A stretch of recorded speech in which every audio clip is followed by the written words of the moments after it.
everybody's week. Everybody have an eventful week. I pray. Yes, yes. Very eventful.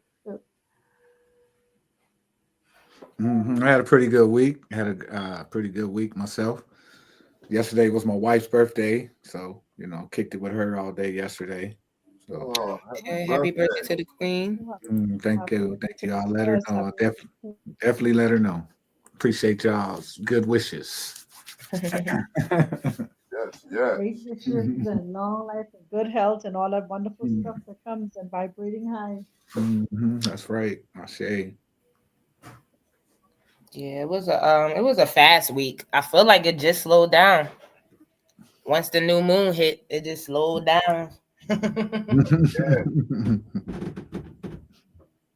Yeah. That new moon was Yeah. is tonight or last night? It's tonight. Tonight. Tonight, right? Tonight. Mhm. Tonight. But Mhm. 3 days before, 3 days after, the energy is. Oh yeah, Yeah. yeah, yeah. Mhm. Yeah, because it takes that light so long to even reach the earth, don't it? Like, Yes.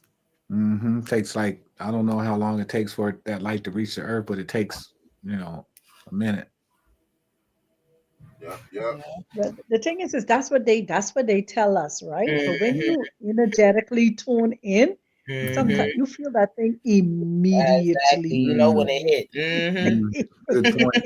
Yeah, good Feel that point. thing immediately for real. Mhm. So that's why so many times we have to get out of their narrative and Mhm. Mhm. energetically feel for ourselves. And then Exactly. we can go based on our own energetic feel and stuff like that. So we know how high we are vibrating or how Mhm. we need to elevate ourselves to connect, have an immediate response. Yes, ma'am. Mhm.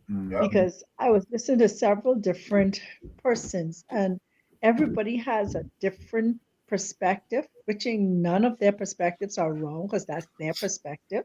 Mhm. Just like for us, we need to have our very own perspective on our life. Let me share this with you all, right? Mhm. Um, the book of Genesis, according to what they gave us, said in the midst of the garden, there was this tree of good and evil, the tree of knowledge. And so called Adam and Eve was told they couldn't eat from the tree of good and evil, but the tree of knowledge they could um, eat from. Which one? Tree? One of them they could eat from, any which way. When you think about our tongue, life and death is in the power of our tongue. So out of us, good and evil, it is which part of that tree of life we want to speak from. We want to speak from the good part or the evil part. We are balance. We are duality. We are yin and yang inside of us. Is nothing is outside of us. We keep on looking outside of ourselves for answers and for what you call it, confirmation and all these different things that they gave us. But everything that we need, we were born with it when we came into this realm. You know, it's like a seed. You don't have to go into an apple seed to look for the apple tree and look for the apples. Once you plant that seed, the tree comes and the apples come out of that. And you see, and more seeds then produce. But we tend to want to look outside of ourselves for the fruits that is already inside of us. Just wanted to share that. Wow. Ashe. Oh shit. I say. Yeah, I totally agree. Again, it just goes back to the programming. We're not taught to see the good in things, so we're automatically reaching into the bad of everything. So that tree of knowledge and that apple we bite from is always going to be lopsided because we don't know how to balance both ends, Mm. Yeah, come on. Yep. right? Yeah. We're Mhm. shown every day the ignorance of the world, the bad thing that's happening, the ugly parts of people, the ignorance of characteristics of people, the thieving, the robbing, the stealing, the killing. They don't show you the good things because they Mhm. don't want you to understand and interpret that there is another way. Mhm. Mhm. Facts.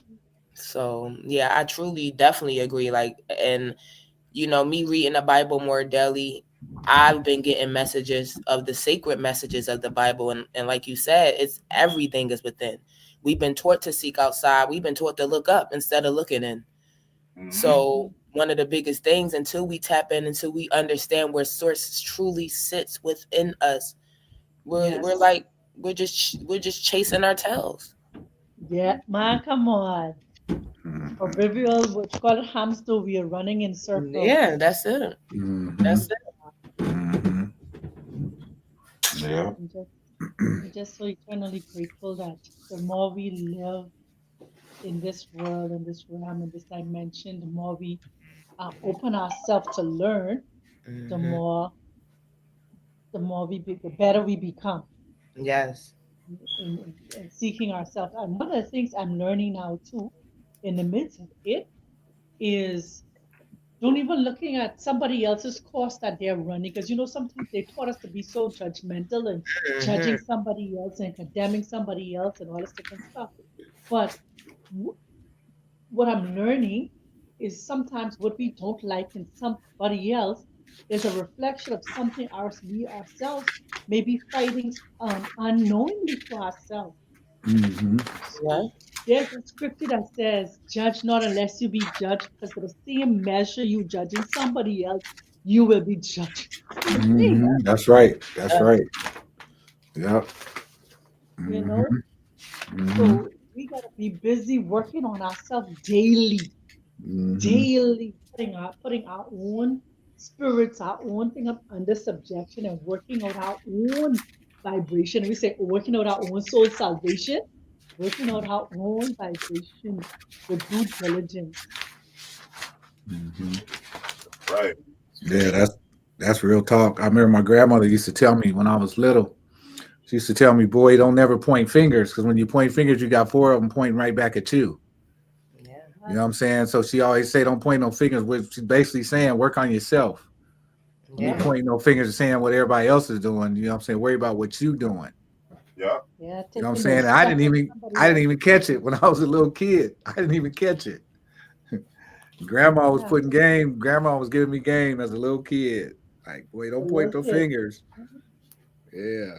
Yeah. Yeah. The one that resonated with me was, I heard that before, but I mean I understood it, but the one that really drew me up a wall and just had me thinking about for a minute was, it's easier for people to point out the window than it is to point in the mirror. Man, I think I was 13 when I heard that, and ever since then, I was like, man, I've always, and even though I struggled, I always wanted to point in that mirror. I stopped pointing it out the window as much as possible. And I'd still obviously fall victim to it because you taught these ways, but man, lo and behold, that was just like, it was so profound to me, and that ultimately led to Speculum Ambulo, because I was like, man, if I'm gonna look in this mirror, I'm gonna really look in this mirror. I ain't gonna play no games. You know what I'm saying? I'm gonna go in.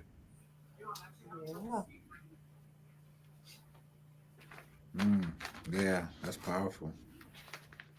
Yeah, I truly agree with that, because honestly, I feel like personally, as you tap in and truly tap in and be present and really raise your vibration, this example is something I've lived and I've been living, which has secluded me from people because I don't want to judge. Because what I've learned and what I've gained as I tapped and opened my vibration higher, when I started to judge situations, the universe will put me in that situation to see what I would do. man, listen. And I'm talking about in real time, not no. I'm talking about in real time. Right. So it got to the point that I didn't want to hear people problems sometimes. It's like, well, I wish you the best. And they looking at me looking for, I ain't got an answer because I ain't even about to try to live that answer. I can't tell you what to do, because like you just said, Dr. Sublime, that's your journey. That's your path. Yeah. Yeah. That's your Whatever path. you choose to do and you try to play crazy, then so be it for you. Yeah. As for All I can do me, is try to I raise gotta your stay vibration, focused on but I me. don't want to talk about it. Nope. And see, the thing is what I realized too with that Queen Oracle is that um a lot of times we don't want to set boundaries because we don't want to offend people. But Yes. sometimes offending Mhm. people means by just setting that boundary. Yes. Yes. Setting that boundary in Yes. itself Yes. will offend them because they do feel like they cannot come and dump that mess on you no more. So you say, hey, hey, hey, Mm-hmm. stop right there. If Mm-hmm. you're Yes. speaking negative, I don't want to hear you. Anything Yes. Mm-hmm. positive, I I up for game. You Mm-hmm. know, Mm-hmm. that's like Yep. somebody this morning. I had to do the same thing. Listen, come on, you have to shut them things down. Yeah. You got Mm-hmm. to for your own Yeah. peace, for your own Yeah. protection. Yeah. Yep. Yeah. Yep. Hmm. Mm-hmm. Yep. And not speaking on it in detail, but you guys all received a message in the Discord. I sent y'all a screenshot of what the Queen sent me. That's a perfect example of, put setting boundaries and Shutting it down. standing on your business or Yeah. whatever. It's like Mm-hmm. some Mm-hmm. people just don't know any better sometimes, or they don't know that they can't come at you like that because they come at everybody like that. Mm-hmm. It's Mm-hmm. not until you tell them, hey, listen, and then it's like, oh, now you guys are good friends because now, how many times you been at odds with somebody and y'all end up being good friends. But it was when Mhm. you set those boundaries, like, they realized, oh, they couldn't bully you. They bully everybody else in school. They couldn't bully you. Now, y'all are Mhm. cool. Happens all the time. Yeah. Yes. Mm-hmm. Yes. Mm-hmm. Yeah. You gotta set those boundaries, child. Yeah. Not for the person, for your own self. Yeah. Right. Mm-hmm. Yeah. Mm-hmm. Yep. Oh, Yep. Because if not, people will try to use you. They'll try to use the shit out of you.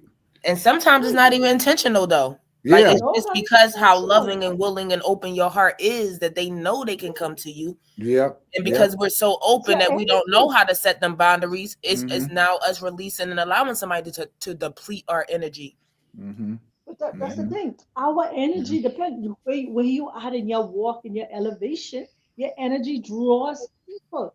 Now, my thing is when it drawing you, is it drawing you to heal you? Because that's majority of the times what is drawing them to do is for them to be healed, but they then take it personal Mm-hmm. as an attraction, as Yeah. I want to hook up, or as I want to have you all to myself. But no, you need to be healed. I need to be a reflection of what heal looks like. Mm-hmm. Exactly. That's right. That's right. Because heal people heal people. Hurt Exactly. Come people hurt on. people. That's right. Mhm. So facts. Right. I'm with you 100% Tell me on that, that. sis. Yeah. Yeah. Yeah.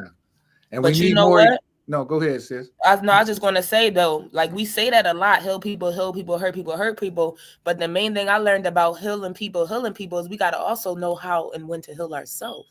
Mm. Yeah. Yeah, people Yep. gotta, yeah, Yep. that's it right there. Pointing Yep. people to heal themselves. How Mm-hmm. do Yep. I heal Mm-hmm. myself? This is what heal Mm-hmm. Mm-hmm. yourself look like. Yeah, yeah, Own your because people chakra. essentially heal themselves. Essentially, Mm-hmm. we just Yep. kind of might aid them or show them some light so they can heal themselves. Right. But Mm-hmm. essentially, most everyone heals themselves. Yeah. It's Don't forget. really so that savior complex really ain't got no, you know, grounds in that. Yeah. Right. And don't forget about the great healer that was running around the world healing everybody and forgot to stop and take a break and heal themselves. Okay. Now they sick. And Mm-hmm. so that's how it happens every Yeah. time. Mm-hmm. Yeah. Yeah, that's why it isn't nothing wrong with stepping back and taking time out and shutting Exactly. down. You Right. understand for yourself, for your own Mm-hmm. sanity, for your own peace, for your own development, for your own growth. That's Right. right. And I just Not for, saw something not real. for nobody else. It ain't for husband, it ain't for wife, it ain't for children, but just for your own personal self. That's right. Yes. I just saw, one person that I know we all like and subscribe to and emulate is, Mr. Rod Hayes. You know what I mean? Yeah. I like calling certain people like that doctor. You know, you don't gotta have no medical degree to be a doctor. You know what I mean? But Mm-hmm. Mm-hmm. Mm-hmm. Dr. Rod Hayes was like, he took some time off. I just watched his comeback on Black Magic the other night, and he was talking about how he just took a break from everything. Mm-hmm. And I thought Exactly. he seems more like, not that he wasn't tapped in before, but he just seems more tapped in. And as we all know, you grow higher He and higher. took, yeah, because what he did, he took time out for himself. Mm-hmm. That's what he did. He shut it all down and took time out for himself. And that's Sure. what a lot of us don't do. We just keep Yeah. on ripping and running and ripping and ripping and running and running and don't take Mm-hmm. time out, even if it's just 3 days of a fast or 3 days of just shut down or 7 days or 21 days or a month. Shut Right. it all down and disconnect so we could strengthen ourselves, so we could reconnect. Because if we keep on pouring out, Right. Mm-hmm. eventually there, you know, Yep. which one's Yep. left? And You don't that's got such the nothing left. beauty of the tribe, yo, because we got something a lot of people don't have. You know what I'm saying? We got a whole years plus of content that has never been heard or seen before. We can take a month off, nobody will ever know. You know what I'm saying? Nobody will Yeah. ever know because we don't have to skip a beat. We can still keep putting out that content. You know, we put out last year's content and it's still relevant. You Yeah. know, still And it'll time. be relevant 20 years from now. Exactly. Yeah. So it's like we in a very good position. Like I know it, you know, it wasn't planned by us this way, but something had a plan. Yeah. Yeah. Yeah. And last night I was going through some of my notes, you know, because I write down a lot of stuff, and you know, I got a lot of notebooks. I write a lot, and I had wrote down this something on February 15th at 6:30, and I'm gonna share it with y'all, if that's okay. Mm-hmm. Go ahead. And it says, studying my inner nature has revealed helpful truths. Knowing them will bring peace and happiness into my life. As I seek higher truths, I live in harmony with my higher self. Only by understanding my inner world will I ever understand my outer world. As my light grows within, my world grows without. Love shines in a new light. Studying esoteric principles has opened my mind to higher truths, and with these truths, I have moved mountains. And as the mountains move, I get more confidence to teach others to move mountains. If I am always happy on the inside, my outer world will always be a breeze. Everything is good, good, very good. Gratitude has become my new superpower. The more you love the truth, the more you will see the miracle of a new life. Mm, Ashe. That's it. the gratitude Ashe. has become my new superpower. Mm-hmm. Mm. That Yep. one resonates with me, gang, Mm-hmm. because Yeah. I started saying I live in gratitude. I love gratitude. I being more grateful for everything. And doors didn't open up. They blew off the fucking hinges. Mm, Okay? mm, mm, I was like, damn, just from being grateful.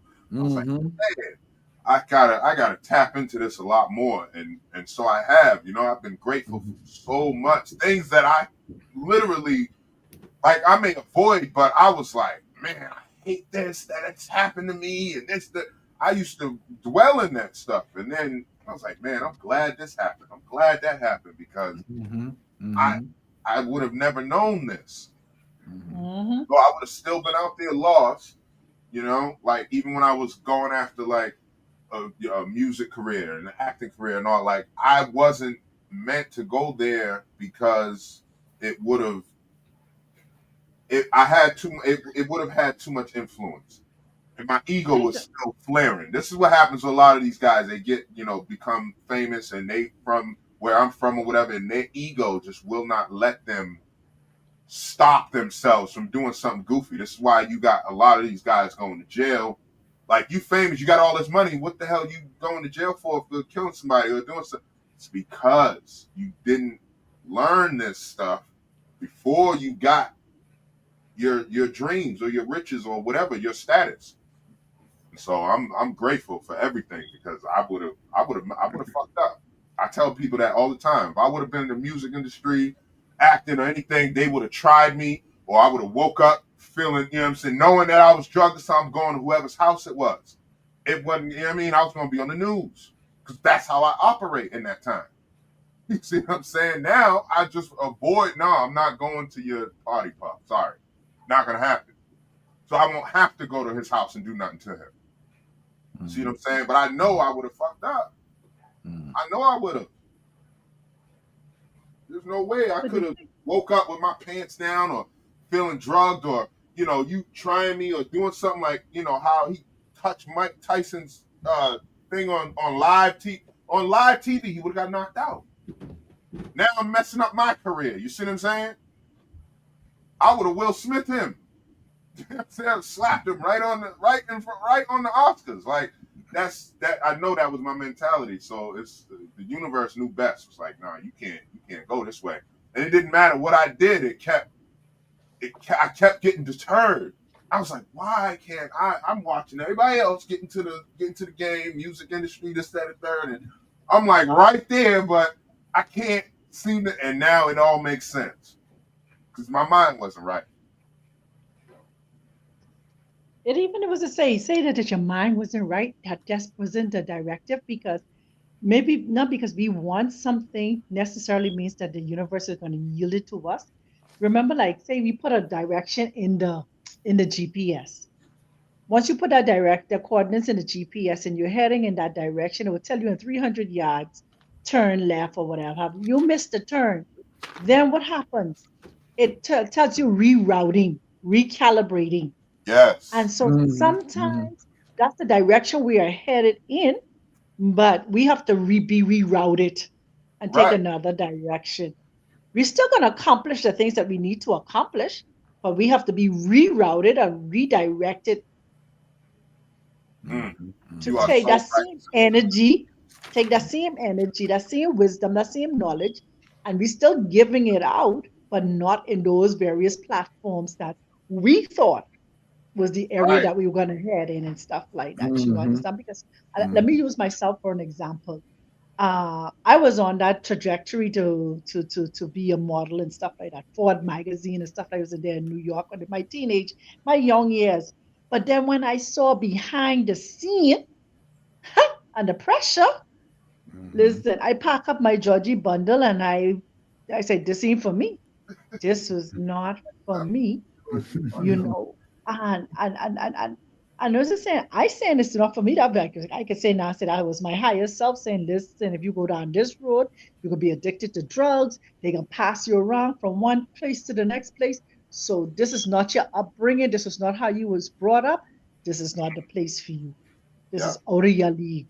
You see? So I was what happened? Rerouted. You see? And nothing is wasted. Nothing is wasted. No experience we experience is wasted. We are now here on this platform to share the fact that, hey, we almost went down this road, but we was rerouted. There was think about when there's an accident inside the road, they barricade and say now detour. We had to detour. We can't go down that same road anymore. We have to take the detour. But the detour wasn't it was for our good. Put it like that. It was for our highest good to get us to this place where we are at right now. Yeah. You know what I could see it as too, as for me just hearing it, it's like maybe that was a sacrifice you wasn't meant to make. We already came here with a sacrifice where we already had to release and shed the skin of the carnal mind and of the worldly things. So now to add yourself into another worldly thing, that's something else you already have to break on top of what you already came here to break. Yeah. Right. So we see we have all of them going into these worldly things, art, modeling, rapping, singing, but it's all for the material gain, and that's already all came in that we have to break. So now we're just adding something on top of something to now have to remove something extra. Now now we know that they're making sacrifices because we hearing what's going on. So not on top of that, you got to now get over that after that sacrifice happens to you, that even pushes you and suppresses you more inside of what we already have to go through, just living and breathing. And if it's not part of our journey, the universe has a way, or our higher self has a way of, like the queen said, diverting. You're still getting to your destination. You just got to take a detour. You can't go down the main road because there's construction that way. Or there's a hole or a sinkhole or whatever, and people are falling into it, or whatever's happening. And I realized that, like, I'm gonna actually dive into this on live. Like I had dreams, and like y'all, like I wish I had my book still, but most of those were meant to be forgotten. But I wrote, I had about 12 albums done, written in my books before I ever even attempted to go after this dream. So when it was time to, just jump in the studio and do it, I was able to just, flip it right off the top of my head. And I realized, like, if I had gone that way, it would have turned out differently. So I had these dreams of turning that into, help for others and this, that, and the third. And I had all these things I wanted to do, and I was going to use these platforms because this is all you know when you're coming up in where I came up. You didn't know that you had other options. You think that entertainment is the only way you're going to make it out the ghetto, right? That's not the only way. You're taught that because they want dancing monkeys, right? Mhm. So I didn't realize that at the time, but at the time I was just like, why is I'm, you know what I'm saying? I'm right here. You know what I mean? We just at the same studio. Wiz Khalifa came through. You know what I'm saying? This is what's going on, and then who my uncle is, and how he was babysitting me, and who my grandfather is, and I'm just like, damn, I got all these connections, and how come I can't? Because it wasn't meant to be, and now it's realizing it, sister and brother, like it paints more of a story that it was meant to go this way, because now I'm going to accomplish that. Still, my main ultimate number one dream I always wanted to do, I'm going to accomplish that, but I don't have to end up selling my soul, or not that you could really sell your soul, but you know what I mean. I wouldn't have ended up having to go down that struggle. And if I would have pushed any harder, I have a feeling that universe will be like, all right, you asked for this, you're going to get it. And then not realizing that this, you know what I mean, I had a different path. I would have went down that path and would have ended up going through more turmoil than I was meant for. So this has been a much better experience for me. I'm more relaxed, going this way. I'm not as stressed out, and I still have all that music.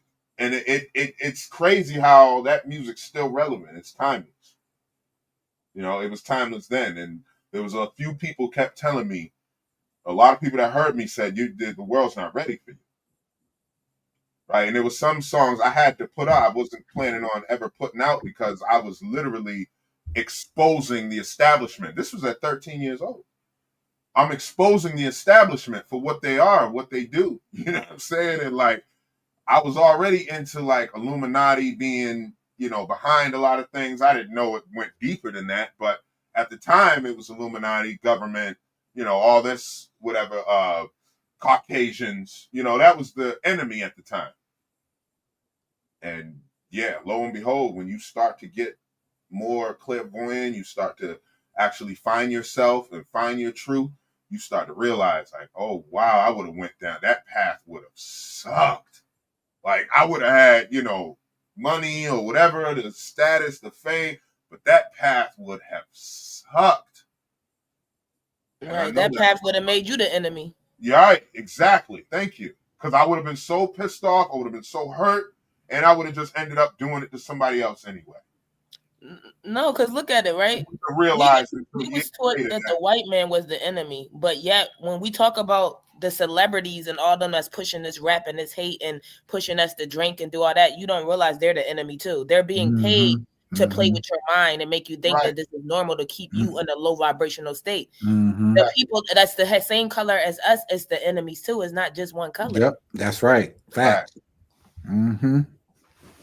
Right? Half of these rappers saying they don't even smoke and drink, but in the songs they telling you to go smoke and drink. Exactly. Half of them ain't never shot nobody, but they telling you to pick up a gun and go shoot. Right.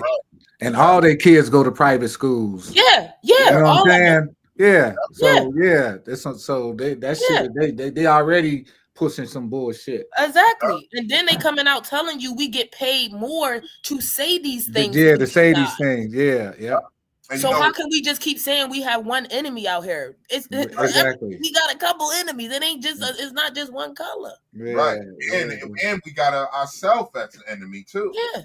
Anytime you can get paid to lower and to sacrifice other people, you're not no better than whoever. Right.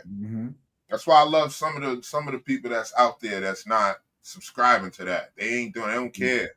what you saying and what you talk about. I'm not doing that to my people. I'm Mm-hmm. just not doing it. I love those kind of guys, you know. Mm-hmm. And that one of the famous lines from one of those people, he said, Jeezy told us trap or die, but told his son to go to college. Mm-hmm. Yo, that Mm-hmm. line was so significant because Yeah. Yeah. how you gonna tell somebody to do that, then you, nah, man, I'm gonna tell you to do the same thing I'm gonna tell my son to do. Mm-hmm. You know, Mm-hmm. I And don't. that's why they say love your neighbor like your brother. Love your Right. neighbor like your own. But Mm-hmm. we Yeah. not doing that. We not. Yeah. That's right. Yeah. Well, we got to Treat get people back how to you want that. to be treated, but nobody not treating you how they want to be treated. Yeah. Yeah. We got to get back to that though. Yeah. We got to create that because, as a matter of fact, I got to give a shout out to my man Ibrahim Traore, the brother in Africa. I've been watching and reading up on this brother all week long. This brother is doing some phenomenal stuff. Listen, In Burkina Faso, I gotta yes, shout this brother out. He's setting the stage for what a leadership look like. yes. I mean, I've been watching videos, been reading up on this brother all week, and I gotta shout this brother out because what he's doing is just amazing. Yeah. So I There's have to supposed to shout be that a brother out. Yeah. there's Yeah. supposed to Big. be a country, a continental wide or worldwide massive marching tomorrow. Mm. Whereas everybody coming in solidarity in terms of those who trying to invade and still trying to take his life. So all of Africa, wherever we are in the diaspora, tomorrow people are supposed to stand in solidarity with him and what he's doing. We cannot allow him to be taken out like how they did with Gaddafi and all the other leaders that was trying to liberate Africa. So Right. yeah, shout out Yeah, to he him and keeping them his from taking the staff that he's gold. He told them, motivated. y'all can't come take this gold. No, he's shutting them down. France, the US. You know what I'm saying? Not only gold now, they found that he has some billions of oil in reserve that they did Mm, not even know. mm, So that's the other aspect of what they found in Burkina Faso is oil. So Yeah. that's why they sent those jihads last week at him again to bring unstableness to the country. But I'm happy that the people shut it down once again. Yeah. The people Right. standing with him, they're really standing They with say him. he survived 18 assassinations. It's Mm. more than that now 18? because now last week, one of his inside generals, inside one who sits at his round table, they was able to penetrate and almost. But this man is so strategic and he's so sad, man. He's good. He as young as he is very diligent and visual. So last week there was another plot to poison him. Mm, Mm. Yeah. Yeah, Somebody so said in the chat, you know, I love Boosie, but he always talks about how he raised gangsters all through the South, but he be on his kids behind, you know, about not being gangsters. It's like that's that double standard. that's You know? that bullshit. Right. And Ibrahim is ending that. You know, I believe, in my opinion, I believe Trump is a part of that. You know, ending that.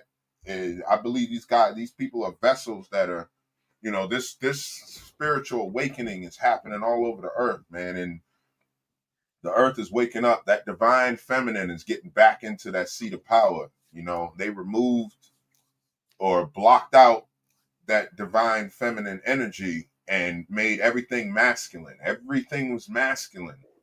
And you got too much testosterone running around here. It's no wonder all this shit is crazy. Where's the balance at? Mm-hmm, You mm-hmm, know? mm-hmm. And like we had an interview with the brother, big homie CC, you know, he said it's men. You know, a bunch of men get together and it's just them running shit. All kinds of depraved stuff starts to come out and start to happen. I was like, damn, that makes so much sense. You know, because you got that feminine energy that's gonna be like, no, we don't, what are you talking about? We don't do that to children. What's wrong with you? Oh, yeah, you know what? You right. I don't know what the hell I was thinking. You don't have that sense of balance, you know, and it's like, I don't know if it was jealousy or whatever it was, but by design, you know, they wanted to completely shut down the feminine energy. Oh yeah, it was by design. And it was like all you did was create a space where it's going to come back in such a force that you're not going to be able to stop it. Like look at today, they're not able to stop this guy Ibrahim. They're not able to stop Trump. They're not able to stop RFK. They're not able to stop these gentlemen. You know, Elon Musk keep finding stuff in the thing.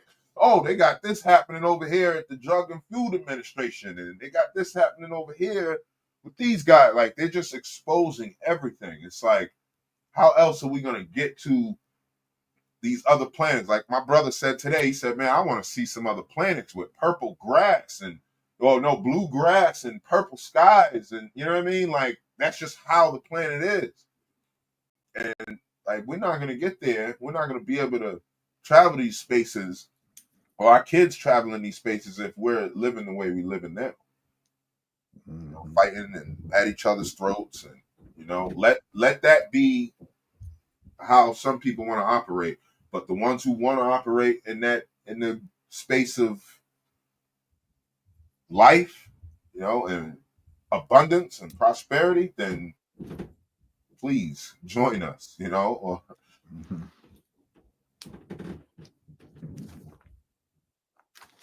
yeah, man.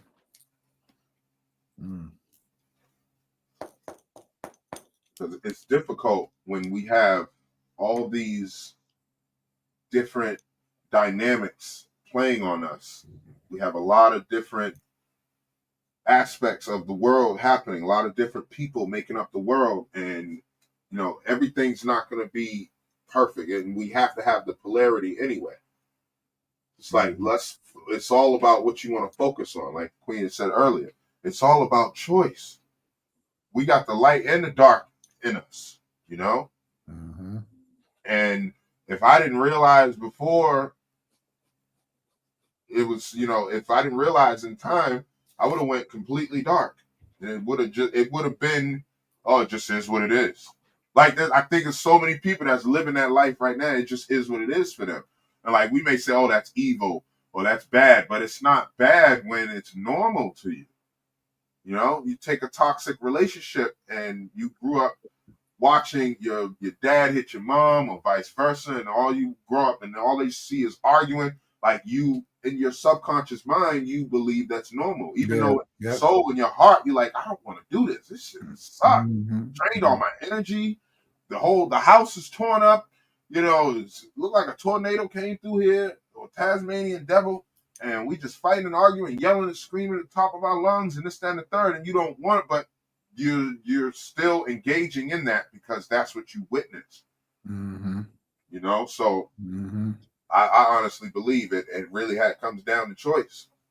We make those right choices, things change, things get, you know, they get different. Yeah, I think sometimes people need to take the time to write down what's true and what's false. Like, for instance, I have a practice that I do where I write down true ideas. I take a piece of paper and I'll put a line in the middle, and I write true ideas on one side and false ideas on another side. For example, I'll say something like being fake is self-defeating and the inner determines the outer. You know what I'm saying? That's a true idea. And on the fake side, I would say something like ignorance is bliss. You see what I'm saying? Right. Or value ideas of unhappy people. I would write that on the false ideas. You see what I'm saying? Yeah. Or the existence of spirit is impossible. That's what I would write on the false side. But on the other side, I would write something that's true. That's really true. Yeah. You know, like truth is stronger than fiction. Right. Or break out of wrong thinking and you will break out of every problem you have. Because every problem we have is like, for instance, in the ancient world, if you went to go see a doctor in the ancient world, the first thing he would ask you is your thought process. He would ask you, do you believe in God? What kind of religion are you? You see what I'm saying? That's where he would start. And then he would do his diagnosis. Because he understood your thought process, what caused your dis-ease. Yeah. You see what I'm saying? Because of the way you think, your thought process. So if he could change the way you think about some certain thing, then he could heal you. Now, one thing brought to mind, brother, when you said ignorance is bliss. And just real quick, I want to explain to people. Yeah, go ahead, my brother. Go may ahead. not understand that, because some people really, I honestly believe that ignorance was bliss at one point. But there's one scene in one movie that will explain to you how ignorance is not bliss, and you'll understand it when I say the movie. Right in the Matrix, when Cyphers was eating that steak, sitting down with the agent, and he said ignorance is bliss, and he'd rather choose the Matrix than the reality of, you know what I'm saying? That shows you right there that ignorance is not bliss. Right.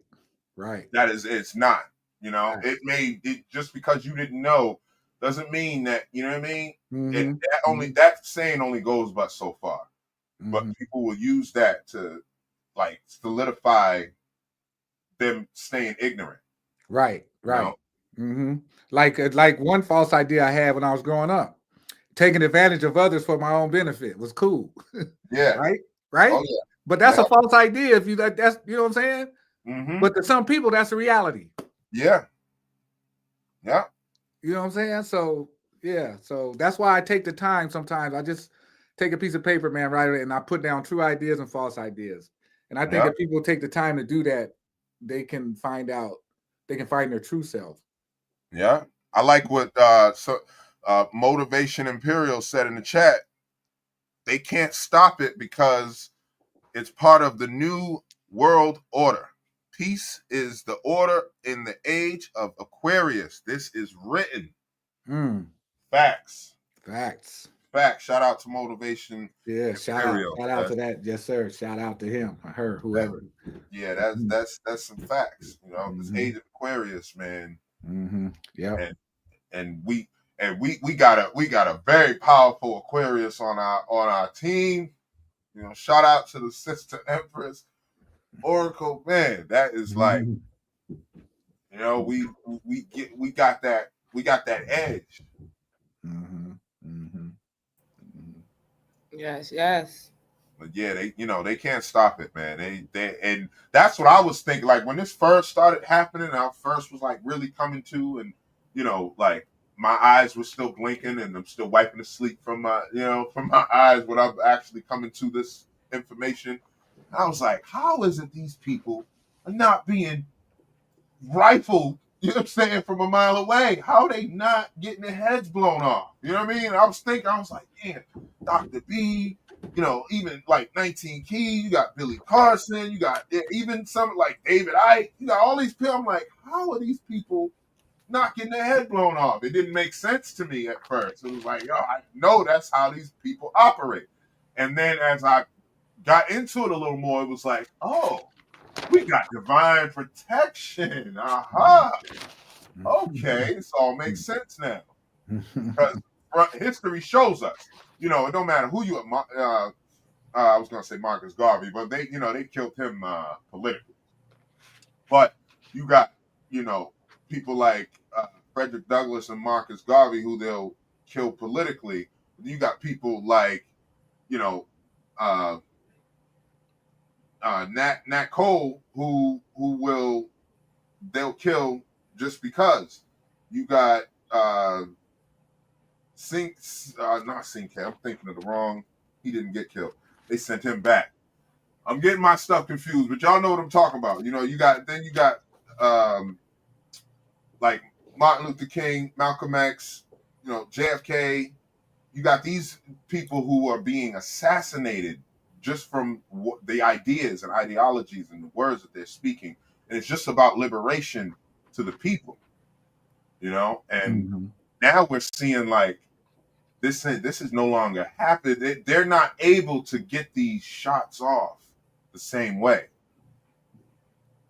you know? And you're going to turn martyrs into these people this time around. It's not going to be like, oh, well, all right.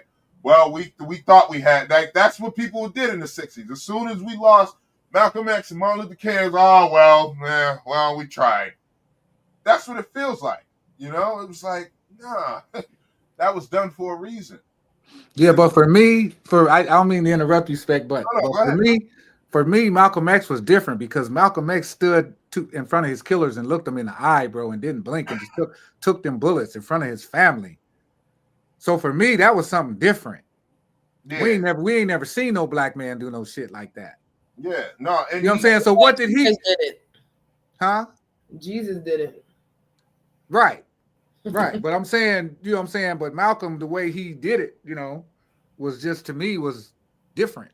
He just stared them people in the face and took them bullets. Yeah. He didn't duck. He didn't try to run and hide. You know what I'm saying? Most people have been ducking and shit. Yeah. You know, it was his time. You know, they said they all seen their ending before it came. Yeah. And Jesus did it, but he did it at a time. There's nobody alive today that we know of that can speak for being there. We got people that actually witnessed Malcolm X, which is why it's a little easier to resonate with us as far as like, yeah, he looked them people right in the eye. He smiled at them too. Yeah, he smiled at them. That was the truth that I was about to say Coretta. I keep getting these people mixed up, y'all. But y'all know Malcolm's wife was like, she tell details like how he was standing up there and like she's like he was smiling before the shots rang out. Yeah, yeah. And his guy knew that something was going on. His bodyguard said that, you know, he knew that something was going on, and he said, "Nah, man, we're gonna do the show anyway." Yeah. And like they could tell, like he knew. He just knew. It was like, he knew. I went as far as I can go. This is my time, and he felt it. But what did he really know though? Because I mean, how many of us could do that? Okay. How many of us on this planet right now today could stand in front of a rain of bullets and smile? People do it everywhere. You got kids trained to go out and kill themselves and jump in front of bombs. Yeah. Yeah. But also, you have the story that the CIA talk about with the gentleman here from Africa called Simon Toko also. You understand? As much as they I've heard about him. Yeah, that story is real, and that ain't years and years ago too. That's just here in the 60s also. You know, he said, okay, since you're trying to kill me, let me leave, but there could be more greater than me coming. So you think you could take, but there could be more of me coming. You know? The CIA talk about how they chop his body up and spread it all out. Yeah. And here we they are. Went in and they pull his heart out of his body, and he sit up on the thing and ask them, why you take my heart out of my body? So, you know, we have so many evidence of the power that is inside of us, but this narrative they fed us and spoon fed us and gave us in terms of fear, to fear ourselves and to fear, you know, manifesting and doing the things that we need to do to become the best version of ourselves that we need to do. And I'm going to say you this. Fear, you have to have faith in fear to believe it. That part. That part. Okay. That part. Yes. That's got to be a strong power right there, huh? Oh my. Sister. Because that's what they feed off. They feed off our fear. That's it. And so when you think that you only fear is something, you using your faith with that fear to fear that this sickness or this disease or this person or the next person can take you out.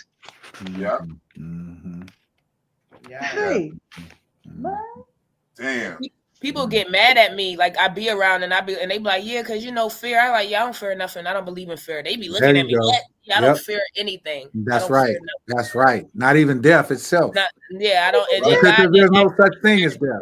I don't fear anything. That's right. That's right. Facts. Fear we don't die. And you know what? We and I think we live to live. We just transition from one life to another life. And I think this information, when you really resonate with this information, that's what it breeds: fearlessness. Yes. That's what it breeds: fearlessness. You ain't got nothing to fear in this damn world. They better fear you. Right. You know what I'm saying? Because the power's with the people. Yeah. You know what I'm saying? Yeah. And I remember Bobby used to say this. He used to say there's something so powerful inside of us that the so-called powers that be, or the power, I like to call them the powers that were, that every time they attack us, they have to attack us in an overt way. They can't attack us right out and say we're going to war, because they know we have something so powerful inside of us. We can destroy them just like that. That's how powerful we are. They attack us with fear. They attack us in a way that's that's what they attack. It's not direct. It's an indirect attack. Right. They say Subliminal. you're friend, but they're attacking you. Come on. That's the only way they can attack us. They can't go all out war against us because they will lose. Yeah. Exactly. Can't call all That's out why it's war so- against. They can't. It's impossible. Right. Fear is a choice. Yeah. Yeah. So fear is a choice. So anybody listening to this, understand fear. Always use fears. Face everything and rise. To me, Yeah. Mhm. and false evidence appearing real. That's fear. Right. And a Yep. lot of people who would look at the queen or any of us that says, you know, I don't have any fear, they No. equate danger. Like, so you mean to tell me if you was on a train track listen, that's not fear. Danger is real, but fear is a choice. Exactly. You know, I'm not gonna choose That's to the be difference. afraid of this man, or, you know, I'm not gonna be, you know, purposely trekking on a bear or a tiger's territory, you know. So I'm not going to have anything to fear because I'm not going into the tiger's den, messing with its Yep. babies. Right. But the main thing too is not fearing the things we can't control. I can't. Why Right. put energy to something I have no control over? Right. Right. Do you know how much unrestless your mind has when you sit in Mhm. fear about something you don't even know what it's about to be, how it's about to be, and what the outcome about to be? Right. Mhm. Like But that's how Doug, I the thing think is- peace. I found peace by removing fear. Exactly. Me too. Me too, sis. Yeah. I did too. Be free. Yeah. I did too. Yes. That's fact. Yeah. Yes. Yeah. I used to have fear about my kids and stuff like Everything. that. I ain't Everything. got that no more. I ain't got none of that Right. no more. Shit, my kids are protected. I know they are. That Right. part. You know what I'm saying? I got confidence now. I replace fear with confidence and courage. Yes. That's Yeah. right. You know what I'm saying? And that's where you can create something new. Yeah. You sitting around thinking about You death. take control. You take control. You have to take control. Mhm. You come back to what you talk about earlier in terms of your thoughts. I mean, producing something, your words producing something. So when you take control of your own atmosphere, when you take control of your own destiny, when you take control of the narrative, your own story, what is being said about you and over your family, over your finances, you taking control and telling fair, guess what? You have no authority, no rights, no nothing here. Mm-hmm. Mhm. So when we look at some of these things that they say back and look at some of the scripts that they give us in the scripture, it says that we was not given a spirit of fear. Mm-hmm. So where did the spirit of fear come from? Exactly. Think about it. Give to Sometimes we us. teach Mhm. we teach our children to fear. Oh, don't jump Yeah. off of there. You Yeah. might hurt yourself. No, jump down, break a leg, Yeah. but you can heal. Mm-hmm. You see? So fear is something that is taught. Yeah, yeah. We also teach our children to lie, or bill collector call, or tell them we ain't got it, or tell them I ain't home, or some shit. And you right there, you telling the kids to tell them you ain't home. But you know what I'm saying? So what you teaching your children? You got to face all this shit. Ain't none of this shit. All this shit's an illusion. Right. Yeah. Character is not respected in the land of illusion. Right. Mm-mm. It's not. You know what I'm saying? Right. So we got to move with character. Mm-hmm. Yeah. Right. Yeah. A character is something you have to build. You have to build your character. You that's have right. to build your inner Right. The self. way you see understand? fit. Character is not inherited. Mm-mm. That's something you build. Right. You know.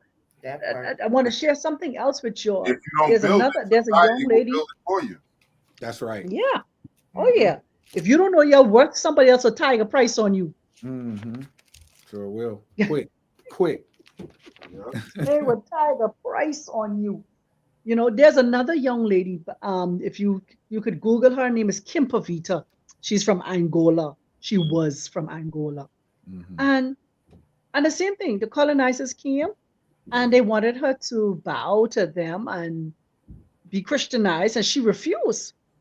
So what they did, they killed her and her child to the point they got so afraid she was reborn. And when they put her in a fire and they burn her, and then they turn around and crush her bones and scatter it just so they could be sure she was dead. That's the kind of power we have. Mm-hmm. Yeah. Yeah. We can't die. No such Killing thing this as death when it comes to us. We laugh at death. Don't stop us. Right. Let me tell you something. Fear is what cripples us. Fear cripples us from doing. Cripple them. Let me don't say us. Let me move that. Fear don't cripple us. We are conquerors, man. We are courageous. We are more than conquerors.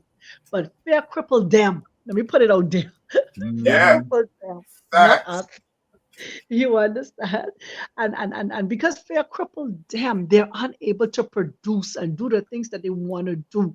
They were scared to write that book. They're scared to venture out and start that business. They're scared to venture out and speak on the things that they now know, the revelation that they are getting, because fear has come in and crippled them and silenced them. Or they can say, well, I used to do this. This was my past. Your past is your past. Yeah. Whoever holding on to that, listen, here, this is my past. You want to hold on to it? Keep holding on to it. But I'm moving forward. Mm-hmm. Yeah. Mm-hmm. One of the You know? most one of the most iconic lines, you know, and I think honestly it's pretty powerful. And I forget the name of the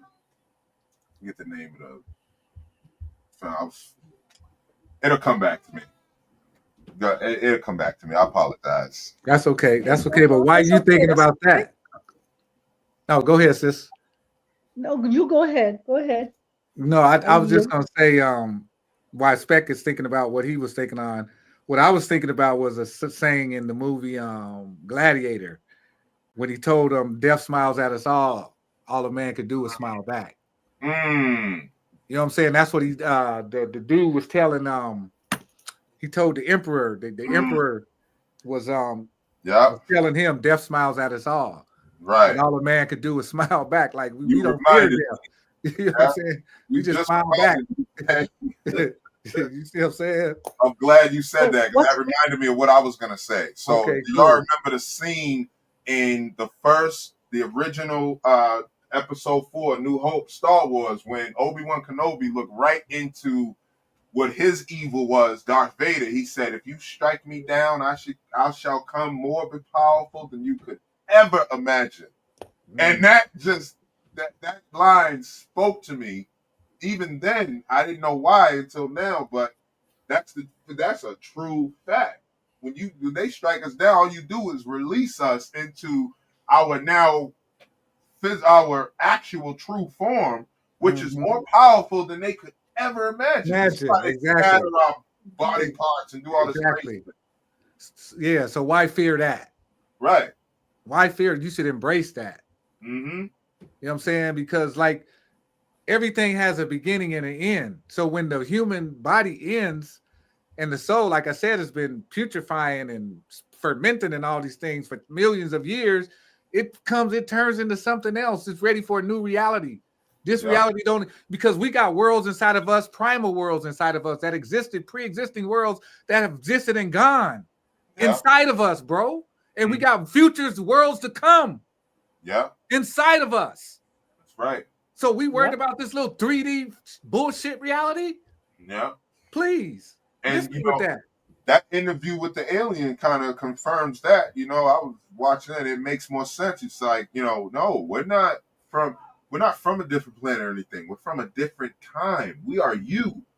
And we had to go underground because of nuclear whatever, and you know, we had a war in the cosmos and all that going on, and this is why our eyes are bigger and our skulls enlarged, and we developed different ways to survive. I was like, oh man. And they was talking about stuff that is relevant to right now. It could have been fabricated, but however, it still resonated with me. Like, I don't believe everything we see extraterrestrial is actually alien. I believe it's from a different time or a different parallel universe. Like, we're going to watch and see if these guys do the same mistakes that we made or if they can correct it in time.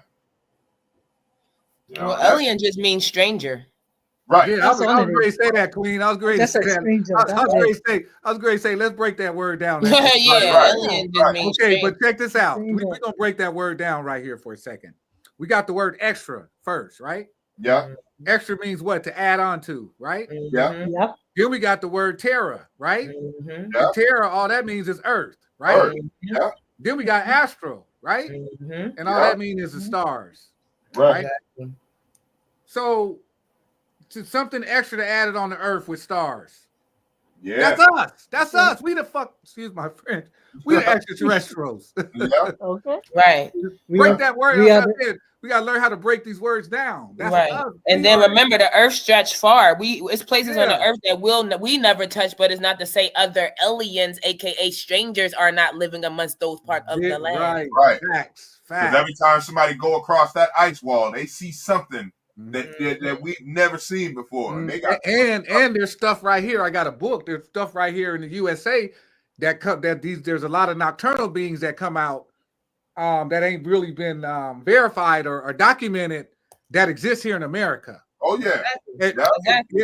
Yeah. Just because we don't know about it don't mean it don't exist. They just give us the knowledge to again put us in fear. Right. But we now got evidence of this. Some of these beings are being captured on camera, and this ain't just somebody out there who's a Bigfoot hunter. This is just a trail cam setup or a traffic light setup, and you just happen to see something crawling underneath the bridge. Right, but look, let me say something real quick. They gave us all those scary movies, though, putting those things in front of us, again, making us fear them when some of those things we see in them scary movies are real. Yes, right. They are alive and they're walking and they're breathing on another part of the land. Yeah.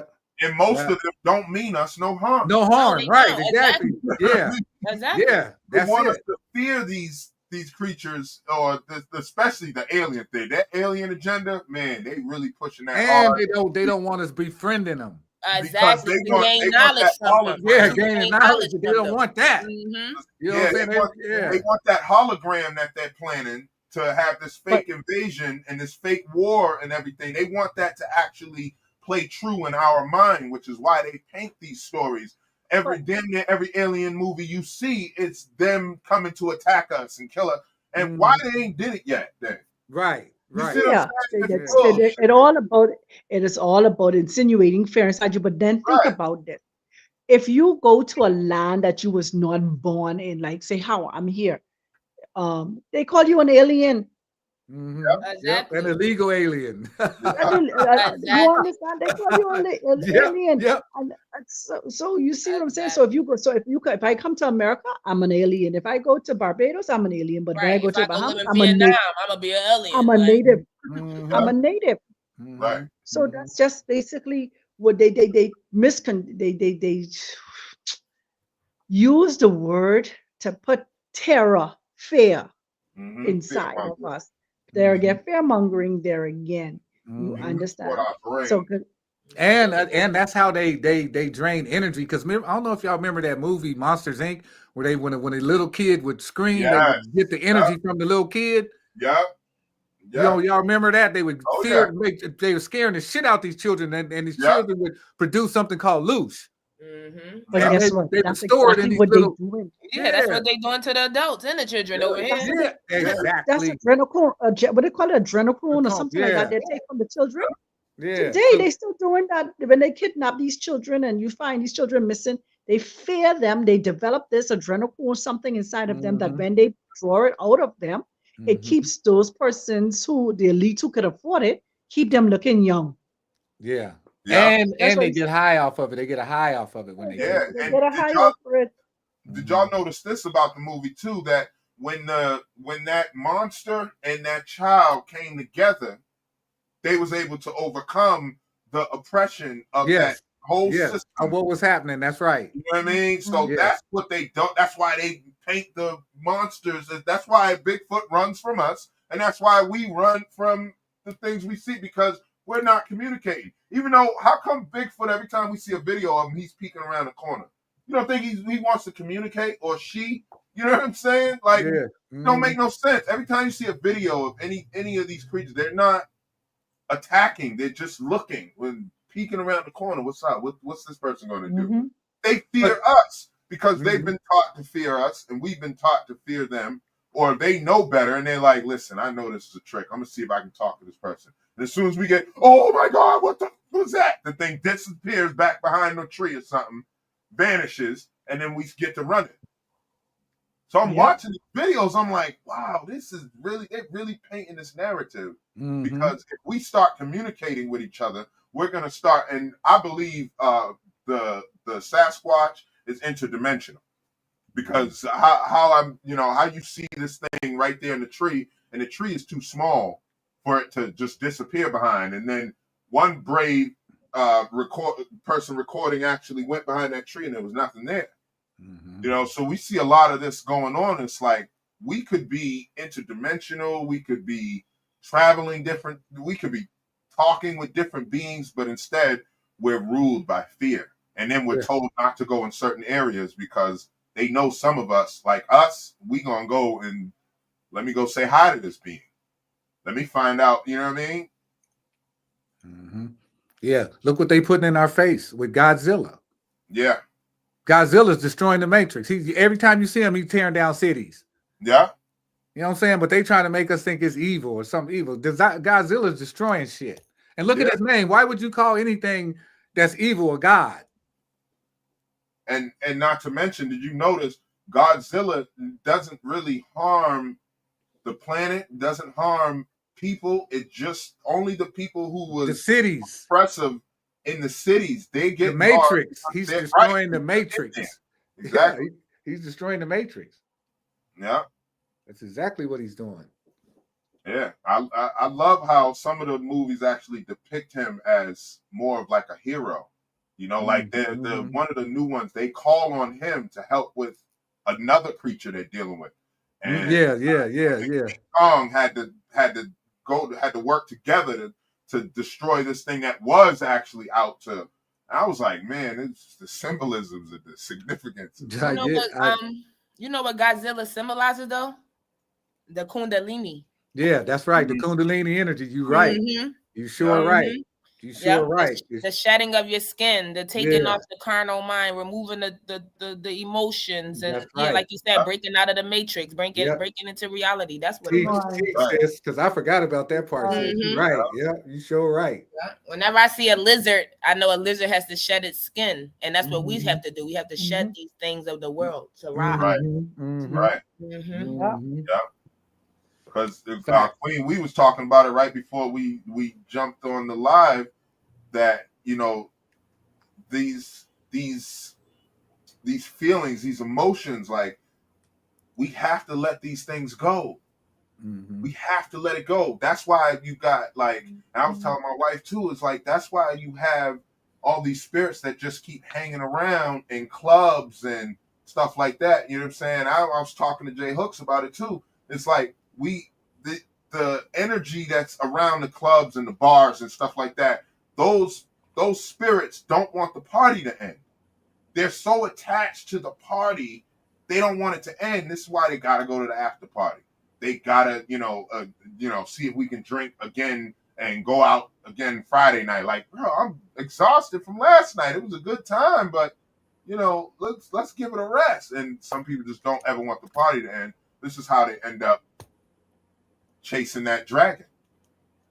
What I like to call it, you chasing the dragon, whether it's a high or it is a high, but whatever kind of high you're choosing, whether it's the party or the drug, you're just chasing that dragon because you don't want it to end, because you're attached to it. So when you pass, you got all these entities and these spirits that are staying in the bar and in the club. And when you walk into that bar or that club, you can feel that energy. Like, what's going on in here? And some of them spirits are bloodthirsty. That too. Have you ever heard the saying that when blood is spilled, they own that blood, bro. They sucking that blood up like it's water. Because you ever heard the saying the spirits in the blood? Yeah. Some of them spirits is bloodthirsty. They waiting, they instigating shit, waiting for some blood to be spilled. Yeah. Yeah, they tell you life is in the blood. So they say the war is not against flesh and blood, it's against spiritual principalities in high places.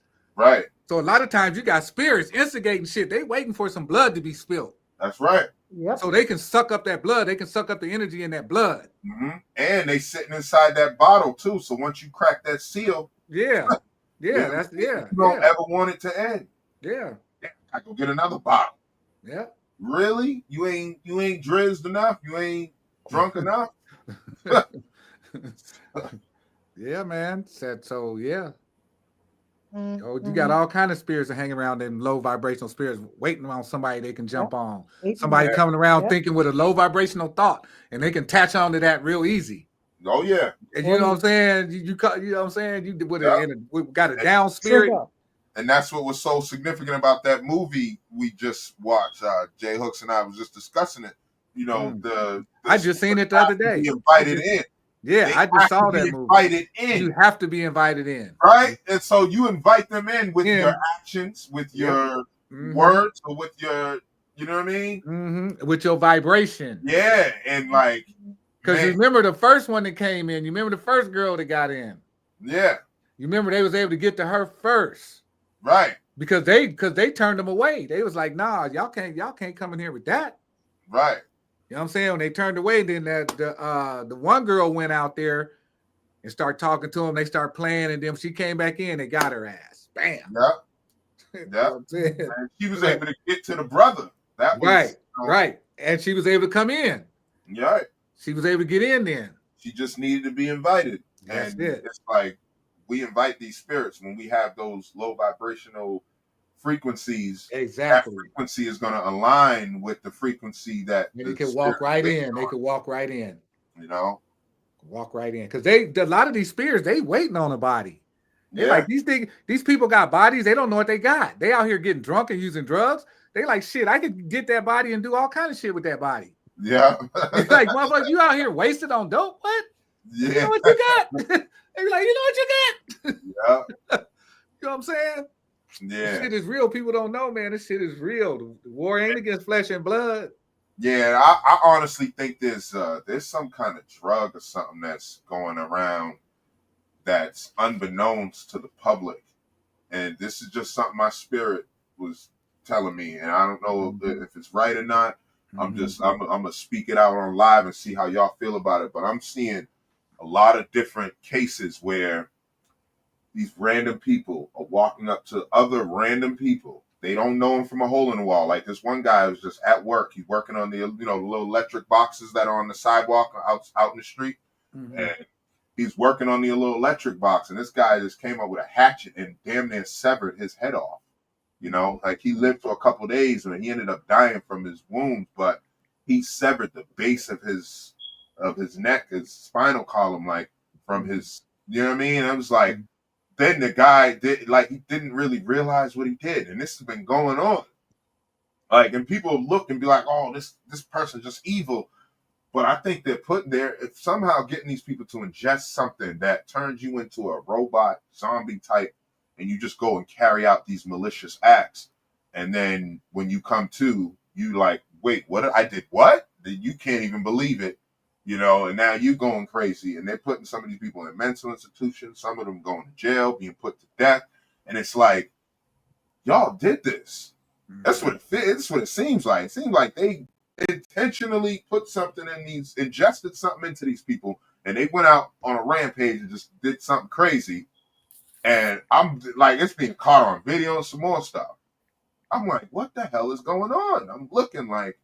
And they do the investigation and find out these people had no ties to one another.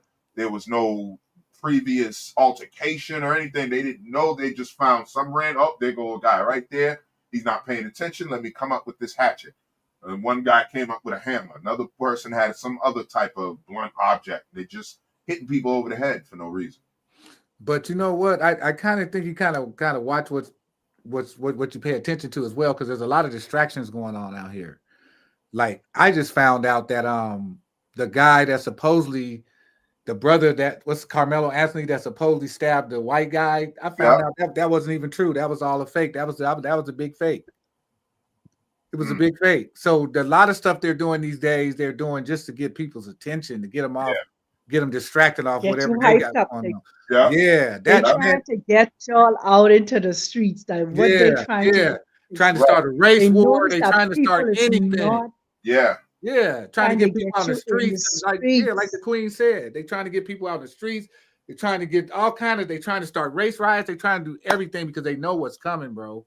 Yeah. Oh yeah. They know what's coming. So they're trying to distract people. That's why I believe, it's distraction, and I believe they're really mind controlling and doing this to some people though. Some people I really believe like. But it ain't working. Nothing they have done in the past 2 years of triggering our people to get in the street, it's not working. It's not working. Yeah. Yeah, they got away with that with George Floyd. That was I think that was the last time they was going to be able to trick us and get us emotionally involved to the point where we out doing something goofy or arguing with people and like. I want And to the final. I want to make a reference though to what Spec said though, like personally though. Now I can't. I wouldn't put it past what you're saying because honestly, I stopped drinking recently. It's been years now, maybe 3 years where I don't drink as much as I used to because the liquor's not the same. And I say that because just hearing your story about people getting on certain drugs or whatever, and they're doing things and then they're coming back into and they don't know what they're doing. I would think that that's true because that used to happen on liquor. Like I used to black out. Yeah. And I'm telling you, people would tell me they would have videos. And mind you, I didn't remember none of it. None of it. Like, and, I was arguing with people. You was doing this, and no, I don't like. And I mean it. I didn't remember nothing. It was times I didn't even know how I got home, and I was the driver. Yeah. Just from drinking too much alcohol. And like I said, like lately, when I do go to taste, if I'm taking a shot, that's not the same liquor. Like it's definitely over. It has something more in it than what. They're putting stronger and stronger spirits. They're making these spirits stronger. Because so remember, agree with people drinking too much and blacking out and probably getting themselves into some shit that they don't remember. Yeah, because remember, the Moors taught the Europeans how to distill alcohol. Yeah. And there's a dark side and there's a light side. Remember, when you distill an alcohol, it has a dark side and a light side. So what the ancients used to do, they didn't separate the dark and the light. They put the dark and the light together. But the Europeans now, them being cheap and wanting to make more money, they separate the dark from the light. And them spirits in the dark and the light, some of them dark spirits are more vile and wicked. And not only that, you got to remember being a spirit, you ingesting that shit. You ingesting but literally not only that, vile spirits. But not only that, they're also we're in a biochemical war. So these people know how to now add chemicals into these things that is untraceable on the taste. Yes. So they're not only just distilling it, but what are you adding into it? Just like how they can now add the RNA to plants and to your food and all this different stuff. What makes they can't add it into your alcohol. What about why you want to buy out the apple cider vinegar? Because people use the apple cider vinegar, so now you want to go and buy the apple cider vinegar. Right. Now you want to go and partner with Coca-Cola. Why a Microsoft? Why a computer company want to partner with Coca-Cola? Right. You see what I'm saying? Yeah, so I know what you're saying. They're adding their biochemicals into them because if I can't get them with this thing, I can try the next week, one way or the other. Yeah. But some of us are divinely protected. I don't give a shit what they try. That shit ain't gonna work. Yeah. It's over. But that's facts. Yeah, it's like an ant trying to. It's like an ant trying to stop a tidal wave. It ain't gonna happen. But the time is up. They're still gonna fight. They still gonna try. Yeah, they're gonna fight. Right, of course. And that's why I think they're doing all these different things. Like, they're ingesting people with this invisible, unknown substance. They don't even know how they got it in there, and they don't even remember anything of the event or how it. Man. Let me ask another question. How many of us donated blood to the Red Cross or to the hospital blood bank or something like that? Never. Or just getting STD checks and STI checks. Exactly. Yeah. Okay, so they use our blood to do what? To take out the plasma, to research it, to find out what could harm us from what can't harm us and stuff like that. You see? These people. So yes, we may be divinely protected, but in some of them, I can say us here, but some of their ignorance, they become casualties of the war because they're ignorant to the fact. Now, if you be divinely protected, but if you watch this, everybody, I think almost all of us heard about the story of Job. Job, according to the story about Job, Job was divinely protected. But what did Job say? The very thing he feared. So that means Job gave his power to fear, not so much as in and touch him, but the mere fact that he feared it, he exchanged his power with fear. With fear. That's right. Good point. So we, as divinely protected as we are, If fear is there, Yeah. Yep. Yep. that divinely protection, Yeah, could creep away. Yeah. you Yep. lower your Facts. vibration, And you lower your hedge of protection, you lower your vibration, and it can come in That's yeah, right. at an and not exactly. in a very inopportune moment. It could Yep. be just a little quick blink of an eye moment, that fear step in, or that unbelief step in, or that doubt step in, or Mhm. something was triggered, and it, Mhm. Yeah, that hedge of protection down for that brief moment, and something creep in. Right. yeah. And Right. You see? sometimes it's not letting go of the protection, or it doesn't leave us. We No. still make the conscious choice to say, I'm going to do this. Like I attempted to donate plasma a few times, and it never was able to go off. They never accepted me. And Hmm. for the reason, now I know the reason, my spirit was like, no, we ain't letting this happen. Every time I was on some sort of steroid or whatever medication or something, and they was like, "Oh, we can't accept that." Like, what? Okay, whatever. So I realize now that was saving me from, you know what I mean? I'm giving my blood up, giving my plasma Yep. up. Mm-hmm. But they ain't Yeah. never got it, as far as I know. They might have got it maybe when I was a baby, but Mm-hmm. Hmm. Yep. So do you see? So being divinely protected, we still got to make sure we operate in serious levels of wisdom. So to Yep. our listening audience, they got to know, yeah, you're saying Mm-hmm. some of us divinely protected. Everyone is divinely protected Mm-hmm. until they let their guards Until down. until they Right. yep, till they let their guards down. Yep. right. And Facts. like you said, it's definitely a kryptonite. It gotta be. It gotta Mm-hmm. be. Yeah, Fear gotta be a kryptonite for us. That's why it they Yeah. is. use it so Yep. It's like, so it so is. harshly, so sparsely. Yeah, Mm-hmm. Yeah. Mm-hmm. Yep. And they come with everything. If it ain't a hurricane, it's a tsunami. If it ain't a tsunami, it's a Mm-hmm. thunder. If it ain't a what you Mhm, call a thunderstorm, is a what you tornado. If it ain't a tornado, it's an earthquake. And if it ain't an earthquake, mhm, it's a fire. If it ain't yeah. a fire, it's a flood. Or Mm-hmm. they want us to fear for our loved ones. Mm-hmm. Or, You know? mhm, Yeah. if it ain't that, it's cancer. Mm-hmm. mhm. Mm-hmm. That Mm-hmm. uh, so when somebody say they got pollen or they polyp or whatever they call it, or they see a little tumor, or they feel a little lump or bump, first thing they holler, oh, that's cancer. You need to do radiation or you need to do chemotherapy. No, I need to do soursop. Mm-hmm. I Exactly. need to do it. Cancer is a parasite. Yep. A Yep. Yes, parasite. Or I need to do I, some meditation with my own mind and visualize it being gone. I need Right. to do Or, some or You know what get I'm saying? I crystals. need to start working on my, doing my Right. work, not some letting somebody right. else do some Yeah, work on me. Or Exactly. get some kombucha or some spirulina, Mm-hmm. something Yeah, with some yeah, I need natural some. properties that can still yeah. bring Some you to that golden other I seal, need place. some. some I golden need some seal. black You know what I'm seed oil. saying? I need some Right. black seed oil. Or Yeah, that lotus Yeah. flower or something, yeah. like, yeah, It's all kind of flaxseed stuff oil, out there. black seed. Okay. Yeah, all kind of choices Yeah. out there. You ain't got to go run to them folks for everything. Yes. Yes. And that's a lot of people's problem. First thing something happen, they go running to them folks. Yeah. 'Cause that's the Uh, programming. Yeah, they go the running to them programming. folks. Leave them and Yeah. folks and and alone. and, Leave them and damn they folks tell you alone. exactly who they are. Yeah. Hmm. Mm-hmm. They Yeah. are practicing medicine. Exactly. They- Yeah. My doctor's office just let me go. They sent me a letter. We are no longer gonna accept you, this, that, and the third, and because they couldn't get in contact with me. Well, first of all, you call my phone that is riddled with spam calls, so I don't answer it.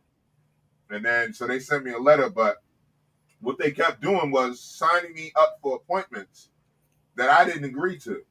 And then when I missed the appointment, they say something like, "Oh, you because you missed this appointment, that's a strike against you, and you missed three." I told them that last. I said I never made no appointment, so I don't know how I can miss something I never made. Hmm. Mhm. You They know what doing I that to mean? keep you uh, active in the system so they could get paid through your insurance. Exactly. Right, Get paid. Exactly. Hmm. exactly. It's Yep. all a scams. All a scam. Everything is Yep. corrupt, and this world is so corrupt right now. It's And this disgusting. Yeah, this it is. motherfucker told me there was no natural way to, because I had high A1C, I had a high blood sugar. You know what I mean? Which is borderline, like you about to get diabetes, is what the doctor's saying. Like you're right there. Hmm. We got to lower this blood sugar before it starts to cause issues. I said, well, is there a way to do it naturally? no, it wasn't really nothing. And just from his response, my spirit was like, that's a fucking bold lie. Yeah, lie. it's a And lie. literally, that word verbatim, that's how I heard it in my ear. That's a fucking bold-faced lie. And I was like, what? And he's like, well, you know, he thought I was talking to him. But I was talking to myself. I said, what the hell you just say? And so he repeats himself, and I'm listening. I'm like, wait a minute. Man, as soon as I got home, I started looking, and I called Dr. B, and everything changed. I was like, oh, here it is right here. I knew there was something, because how the hell you make this medication if there's nothing that can Exactly. do it naturally? You had to make it from something. Something Y'all exactly. get all your medication from the earth. Yep. Plants and animals and everything that's here on this earth, that's where y'all make the medications from. You just put micro doses of the actual cure in the medication. You fill it with all this other shit and junk that get people side effects and make them sicker. And it only may take away the pain a little bit, but it's giving you horrible liver problems like Tylenol and fucking ibuprofen. Where I got a natural pain reliever, and it works just like oxycodone, just like a Percocet. I swear to God, it takes the pain, and you don't even feel it. I'm like, wait a minute, there's this out there, but they giving us that? Yeah, no. Well, remember, the job for them is to keep you coming in as an incoming patient. That's right. Their job isn't not to heal you; it's to keep you suppressed so you can continue to pay them. Exactly. They wouldn't have business if they were telling everybody. Exactly. Yep. They'd be out of business a long time ago. Exactly. Yeah. So I cured my diabetes. Yeah. Or what it was of the A1C. And I went back, and he was like, yeah. It's like, man, he's like, so the metformin's work? I said, no, man, I stopped taking that shit. Right. I be like, you know that shit don't work, doc. I should have said that. I said, man, that shit would have me throwing up. I had diarrhea. I had all kinds of complications. I stopped that shit. I'm not taking that shit. Yeah. You know, so, and then Theo, he was on metformin too. I was like, man, you on metformin? He's like, bro, get this diabetic tea, get this and this. And I looked into that and a couple of other things, and I started adding on stuff. I said, oh, all I need to do is change my diet some more. All you need is willpower. Willpower. Yeah. That too. Yeah. But, you know, I got rid of the fake sugar, and I got natural sugars like agave and honey and, you know, cane sugar. Like, you know what I mean? And that was, I was like, damn, this is still sweet. But I'm not giving myself cancer, giving myself diabetes with all this shit. So yeah, it's possible, man. They definitely just want you to kill yourself and go to them to kill yourself, but you're gonna do it slowly, because over a span of 65, 70, 80 years, that company is just getting richer and richer. People been on medication since they was in their teens, and they 80 years old now. Oh yeah. And the medications never go down; they go up in number. You know, my wife started with 0 medications when she didn't have no insurance. She had 0, never got sick. She never needed to go to the doctor for nothing. As soon as she got insurance, and she go to that doctor one time, I'm having anxiety, and I said, don't go there. Look up. There's got to be a way. She did not listen to me. She went to the doctors. Now she on like 5 medications. You know, if she keep going, it's going to turn into 6, and then 7, then 8. It's going to keep going up. You know what's crazy? That's the only thing I noticed about that. You know what's crazy though? We're in a world that we taught in religion that they believe in the unseen and that anything is possible, but yet we'll let man tell us in our face that all these things are not possible. I know. Ain't that some shit? Yeah. Like, you believe in something you never seen, never saw. You have faith and pray on something, but you let man and you let something come over you and they tell you, oh, it's no cure for that. And that's not possible, but you could believe that it's possible for you to go somewhere you ain't never seen. Right. Imagine. But you can't believe in magic. Oh, you believe in magic. You just don't like the word magic. Right. There you go. That part. But you just want to call it a miracle or divine. Yeah. Magic is a miracle, right? Yeah. Right. How about the same definition? Yeah. When them bullets went through me and hit that fence, that was magic. Mm-hmm. You know, I wasn't aware of it at the time. I called it divine intervention, but I knew it was something greater at work. Because when I went back to the Mhm. scene the next AM, when me and my homie, I ain't gonna say his name, but me and my homie, we went back to the scene, and we was just in shock. Like, bro, how did those bullets miss you? Like, I know where I was when I'm watching the bullets hit the fence. I'm seeing it spark. It's hitting metal on metal. Pew, ping, ping. I'm like, and it right there while I was running behind the car, I'm like, damn, what the? I know that. And I just thought about it all night, all day. And I was like, bro, we got to go over there. After Wake and Bake, we went over there. And I was like, bro, I was right here. The car hadn't even moved. I was right here, bro. He's like, I don't know, man. I don't know how that happened. You was meant to be here. I said, Or something inside of you made something happen where you just can't understand, but you survived, bro. Maybe something, your superpower came and you just can't remember, or something. Because a lot of us have superpowers, bro, and get through certain situations and don't know how we got through them. Yeah, I'm starting to realize that now. I'm actually remembering. Yeah, man. Because I think when we get under some stressful situation, it activates something, and I ain't got no proof of that. You know what I'm saying? Yeah, because he aimed that bullet at, he aimed that gun at me, because I didn't care about living at the time, really. Like, death wasn't death. Laugh at death. You know what I'm saying? Like, at that time, I was really in them streets. I charged him because his first gun jammed. If he didn't come down with a second gun, he was hit. Because as soon as I realized that gun jammed, I took off towards him. And he was trying to get it working. He couldn't get it working. He put that gun back in his pocket and reached down in his cargo pockets and the side on his leg and grabbed that gun out again. I was like, oh shit. And I stopped. It looked like something out of a movie. And I'm sliding, and I couldn't go back from where I just came because there's nothing over there to protect me. So I ran towards the car across the street, and he started dumping. Boom, boom, boom. And he was really attempting to hit me, and he did hit me.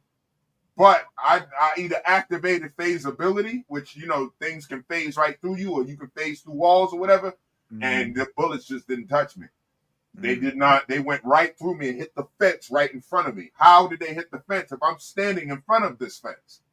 I'm running in front of the fence, and in my front view, I'm seeing bullets hit right directly in front of my body, hitting bing, bing, bing, bing, bing. There was no other way. The bullets couldn't go around me. You know what I mean? I was the only target. That's what I was like, what the? And right then and there, I was like, damn. And I had that conversation with my aunt. She was talking about, she made it sound like a vacation coming to Maine and all that. And that's when I was like, yeah. I was like, you know what? It might be time. And I was having these conversations we're having, like, yo, man, these people, you out here chasing people, and they got guns on them. And we keep hearing the story. My family was just hearing the stories about me. Like, yo, man, what are you doing out here? Yeah, I'm doing what I'm doing. I don't give a shit about nothing, nobody. You know what I'm saying? Everything gonna bend to my will. Ego flaring like crazy. So when that happened, that was a part of the wake up call. It's like, you know what? Let me go ahead and go up here. And before I did that, I had to go see the homies and be like, yo, man, I'm hanging up my flag. I ain't doing this, that, and the third, blah, blah, blah. They're like, yo, instead of hanging up, why don't you come down to Decatur? Let's get it in. We got this little mansion. We bought a little mini mansion, whatever. We gonna all grind. It's gonna be a house full of hustlers. We're gonna get into the music, this, that, and the third, blah, blah, blah. You already know. And it was intriguing. However, my spirit, I didn't realize it at the time, but my spirit was leading me up here. I didn't know why. You know what I'm saying? And my twin cousin was already up here, so I'm like, shit, I'm gonna go up here with him. And my aunt made it sound so damn good. I was like, shit, I can't pass that up. Definitely a little vacation. I can come back. I thought I was coming back. But once I got up here and started getting into the groove of things, I didn't want to go back. I said, shit, if I go back, I'm going to get myself in trouble. I already lived there, lived that life, and that's going backwards. And once I decided that, everything started changing from there. I'm still having some, challenges, but Yeah, that's a that's a funny story, man. It's I believe powers or something that you can't not believe in something higher than us. Hearing Yeah, stories like that. yeah, definitely. Remember, I told you about the story when I was leaving the house in my truck and I was going through this roundabout. And when I was going through it, I didn't see nothing. But once I got into the middle of that roundabout, this car, this black Mercedes came out of nowhere. And I knew she had hit me, but I don't know what it was. Something stayed in between us, and that car did not hit me. Remember, was Yep, telling you about it, Spec? And yep. I I can't remember. explain it. I have no physical way to explain And to did you anyone. see the videos I sent you of that Yeah, happening to other yeah, people? yep, I Man, did. I I'm did. telling that's why people be like, and these are from red light cameras, bro. These are cameras Hmm. that activate on red Yeah, lights. This ain't somebody just out there yeah. and they could just be, I oh, have let me no tamper physical with this. evidence, but something was Yeah. in between me and this lady's car, and the Mm-hmm. lady didn't hit me because my truck should have been tore up. I mean, it should have been tore up. Yep. And something, I don't know what it was. I can't explain it, but I drove away from there, and the lady didn't hit me. Some was like some force field in between me and this lady's car, Yep. and she kept her from hitting me. Yep. And I'm that's telling why you, I'm telling you. I'm so glad we got stuff like this on video and on camera now because and you can see how some of it's from like the 90s, early 2000s. You know, Photoshop wasn't that damn good. There was no AI back then. So Mm-hmm. you talking about somebody tampering with that? Yeah, come on, stop it. Mm-hmm. Stop it. Just let go of your fear. Enter the reality that there's something you've been lied to and that there's Yeah, something yep. else Some things higher just can't that be really, explained. They just yeah, can't be explained. can't be explained. Let's just go with that. Yeah. Stop Mm-hmm. lying to yourself. You know, but that's people they're so inert and dependent on the system, they will fight to defend it. Mm-hmm. That's Yeah. that line that, Lawrence Matrix. Fishburne was talking about in the Matrix. Yeah, the Matrix. Yep. And they will. People will fight to defend it to the death. Yeah. To the death. Whether it hurts them, their children, their whole life, they don't care. Mm-hmm. They don't want to let go of Jesus being their savior. They don't want to let go of, you know, Christianity or Islam or any of this being the way. And if it's working for you and that's what works, fine. Because whatever you believe, I strongly believe this. Whatever you believe, you manifest that power as real. Mm-hmm. So if you believe that that's what's guiding or helping you and it's working, then that's what it is. You know, just like I believe, like I was watching your video, brother. Shout out too, man. Like I think y'all was really touching on some good points about how whatever you believe, that's what you'll face when you leave this Mm-hmm. vessel, Mm-hmm. right? And I solely believe that if you how you perceive heaven and hell and how you perceive morality while you're in this vessel is how you're going to respond and where you're going to go depending like hell's not real for a mass murderer who truly believes that he's doing good. Yeah, he's going to go to heaven for it. That's my opinion. Like if he truly believes that, he believes it with all his heart that he's not doing anything wrong. You know, he's gonna end up in a place because none of this is real anyway. Right. So when you say he's going to go to heaven for it, where he going? No, not like heaven like that, but like we manifest the heaven and the space. Like our spiritual being, we are creators and we create whatever we want. So like when we leave this vessel and we're like, oh man, I just did a bad thing. We're gonna live in that hell, like what dreams may come. You know, because she feels that she did something wrong. That's why she was in that space. But when Robin Williams went down to go get her, he said, "Listen, wake up, snap out of it. You know, it was one mistake. You made a mistake. Come on, let's go." And she was able to actually transcend and go up to the better place. It was because of her choice and her choice not to let that dwell. You know what I'm talking about, Sirius? Yes, I do. You know, so like seeing that's why that movie would be great for anybody to watch to really grasp the understanding of you choose heaven and hell, whether in this world or in the next Yep. or just spiritual. Like you're choosing that.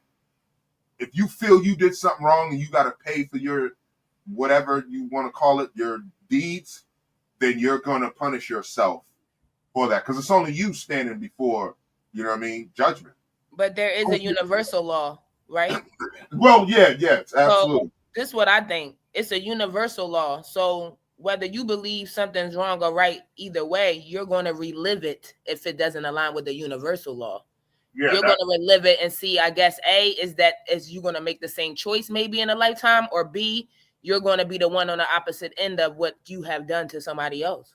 Right.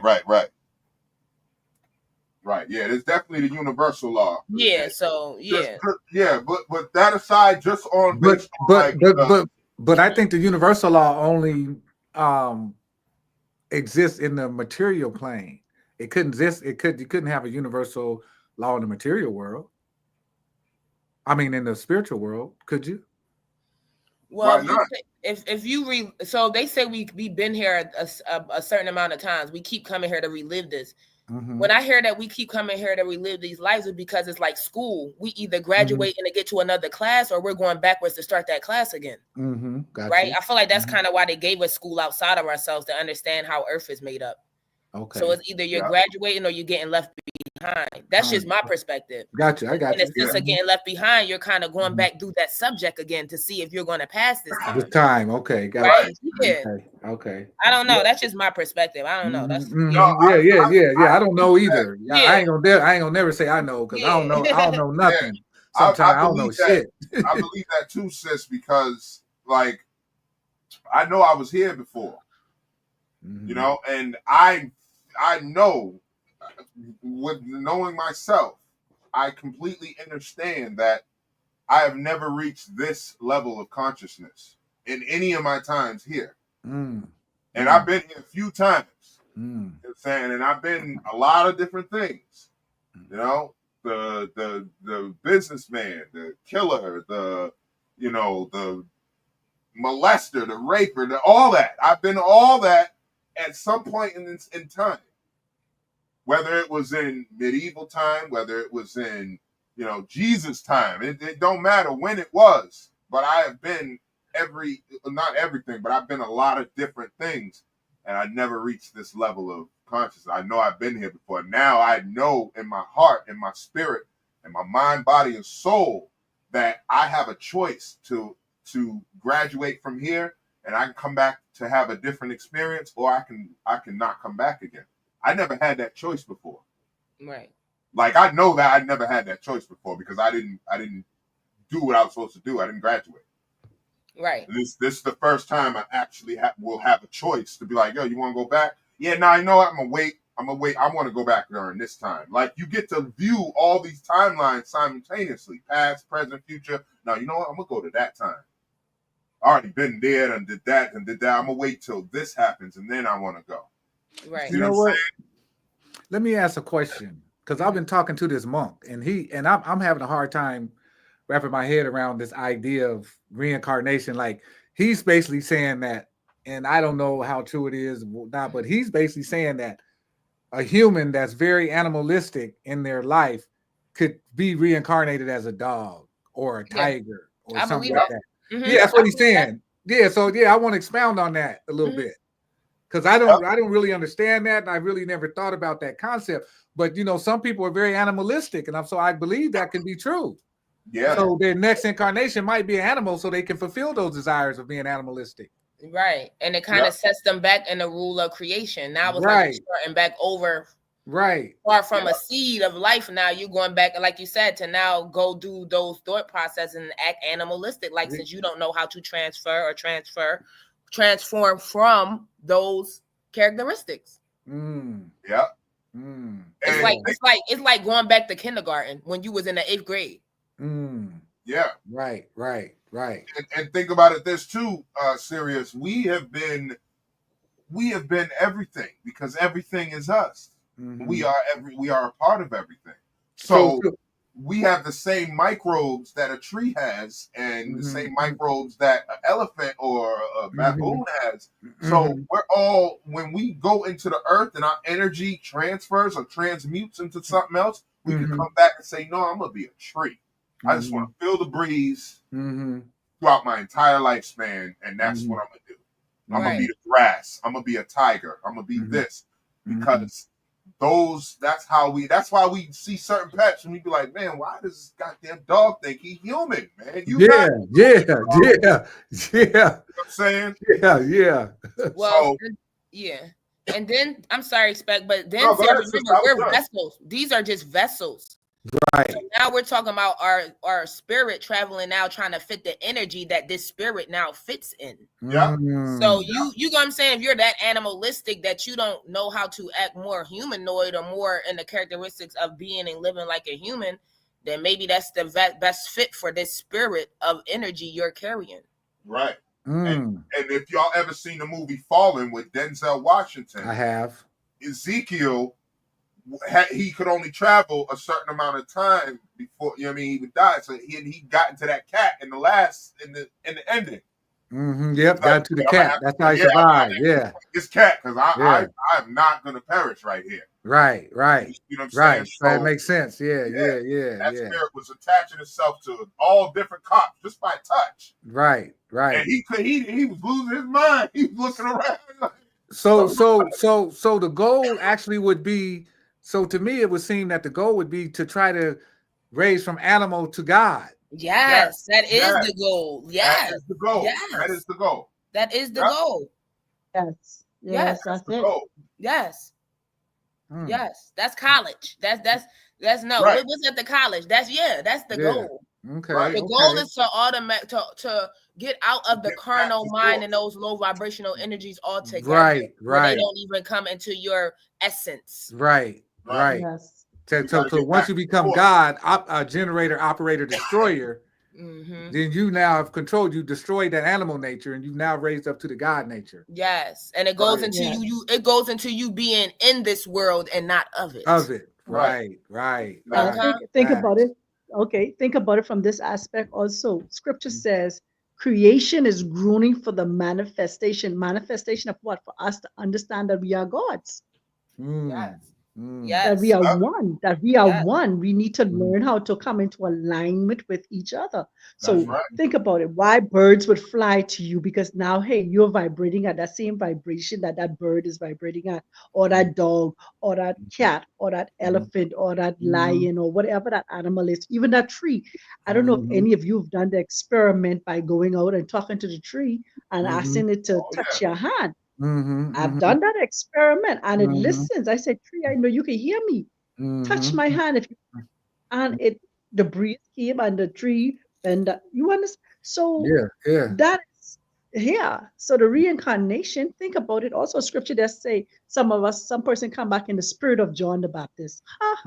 What you teach us, telling us that somebody did that the spirit of John the Baptist is going to come back again. Elijah is going to come back again. Mhm.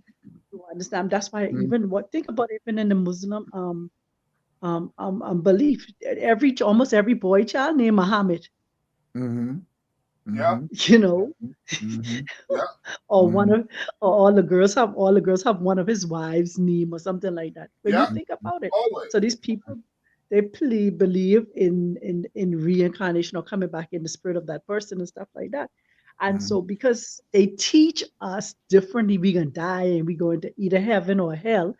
That as much as we separate ourselves from religion, a lot of times there are certain things that are still embedded in our DNA of teaching that That's right. causes us not to really evolve to the full extent that we should be able to evolve to, because there are still a little bit of shadow work or a lot of shadow work that needs to be done to fully liberate us so we can have the full Kundalini experience. Yeah. Mhm. And now let me paint something for the religious followers out there that may be listening to us, right? Who Christian, Islam, whatever, right? Why do you think they left that in the scripture? Things like that, those type of ayats or sections. Why do you think they left that in the scripture? Because they take the karma off of them, but it's like if you would actually go in and read, like Empress said, she's reading the Bible more now and seeing things like because you're gonna get the the good from it, or the, you know what I mean, you're gonna get what you want from it that's actually there, and you're not gonna get fed the lies because you can see clearer now. But if they would actually just read a little bit, they would notice that that scripture right there tells them that they are God. That tells them that this is, you know what I'm saying, that we need to look at this a little bit differently. That there's got to be something hidden behind the veil, and I need to remove this veil. And the way to do that is the more I read. I got to read more in order to remove this veil. You know, I need to look within myself too. You know, that in and out is important. Yeah, man. And I had read this verse in the Nag Hammadi library, and this was talking about what the true Christ said, right? Because his followers had asked him about diet. You know, like, you know, how should we go about diet? What, you know, what should we eat? And Christ answered them. He said, you know, you like to eat. He said, you know what y'all like to eat? He said, eat, drink, and be merry. But he said, it's better for the man to eat the lion and the lion become like the man than the lion to eat the man and the man become like the lion. Right. That's what he said. And just hearing that go to what you got from the Buddha. Exactly. Just hearing that came from what the Buddha was trying to tell you. Yeah.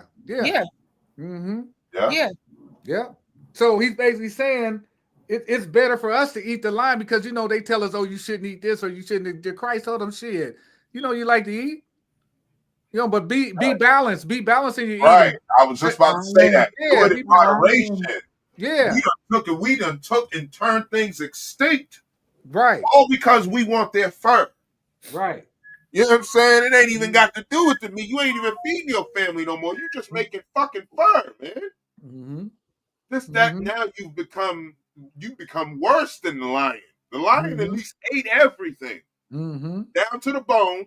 You know what I'm saying? Spitting out the hair and all of yum. You know what I'm saying? But we did, these poachers have, like, people have become so carnal. They will literally trap a gorilla, cut off its fucking hands, use it for ashtrays, and leave the rest of the goddamn animal. Just leave it there. Cut off the hands and feet to make ashtrays, because, you know, the hands, it can hold a cigar the way it's formed or whatever. And you, what? Come on. That's crazy. Yeah, that's just like hanging a deer's head on a mantle. What's the difference to me?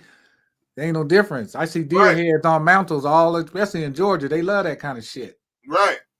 When you got fake ones, they make fake ones now that are completely, you know what I'm saying, they're plastic, it'll still give you the same look, the same rustic look you're going for without actually, I killed the deer, but we ate all of that motherfucker. That's what Jessica was gonna say. They eat the deer. They eat that. Down to Umbutu down the street because he likes heads of things. You know what I'm saying? I don't eat chicken feet, so I sell the chicken feet to a homie down the street, you know, Jamaican guy or whatever, or I just give it to him or whatever. You know what I'm saying? Like, it's gonna get used. When we're living like that, man, we were much more peaceful and harmony, in my opinion. We lived longer too. I think this is a lie saying we lived to the ripe age of 35 back in the hunter-gatherer days. I don't believe that shit. I don't believe we ever were hunters and gatherers. I think that's a made-up shit. Well, tell us how advanced we were. They don't really want us to know how advanced we were. Yeah, either way it go, they trying to tell us that we didn't live. We live longer now than we did back then. Like that, nah, hell nah. Can you imagine a caveman creating something advanced as mythology? That's impossible for a caveman to create something that's far advanced as mythology. I don't know. Not a caveman that's tapped into the universe, that could be tapped into the divine, that could be tapped in. I don't know. They didn't have all these things we have now that are basically taking us back from being able to tap into the universe.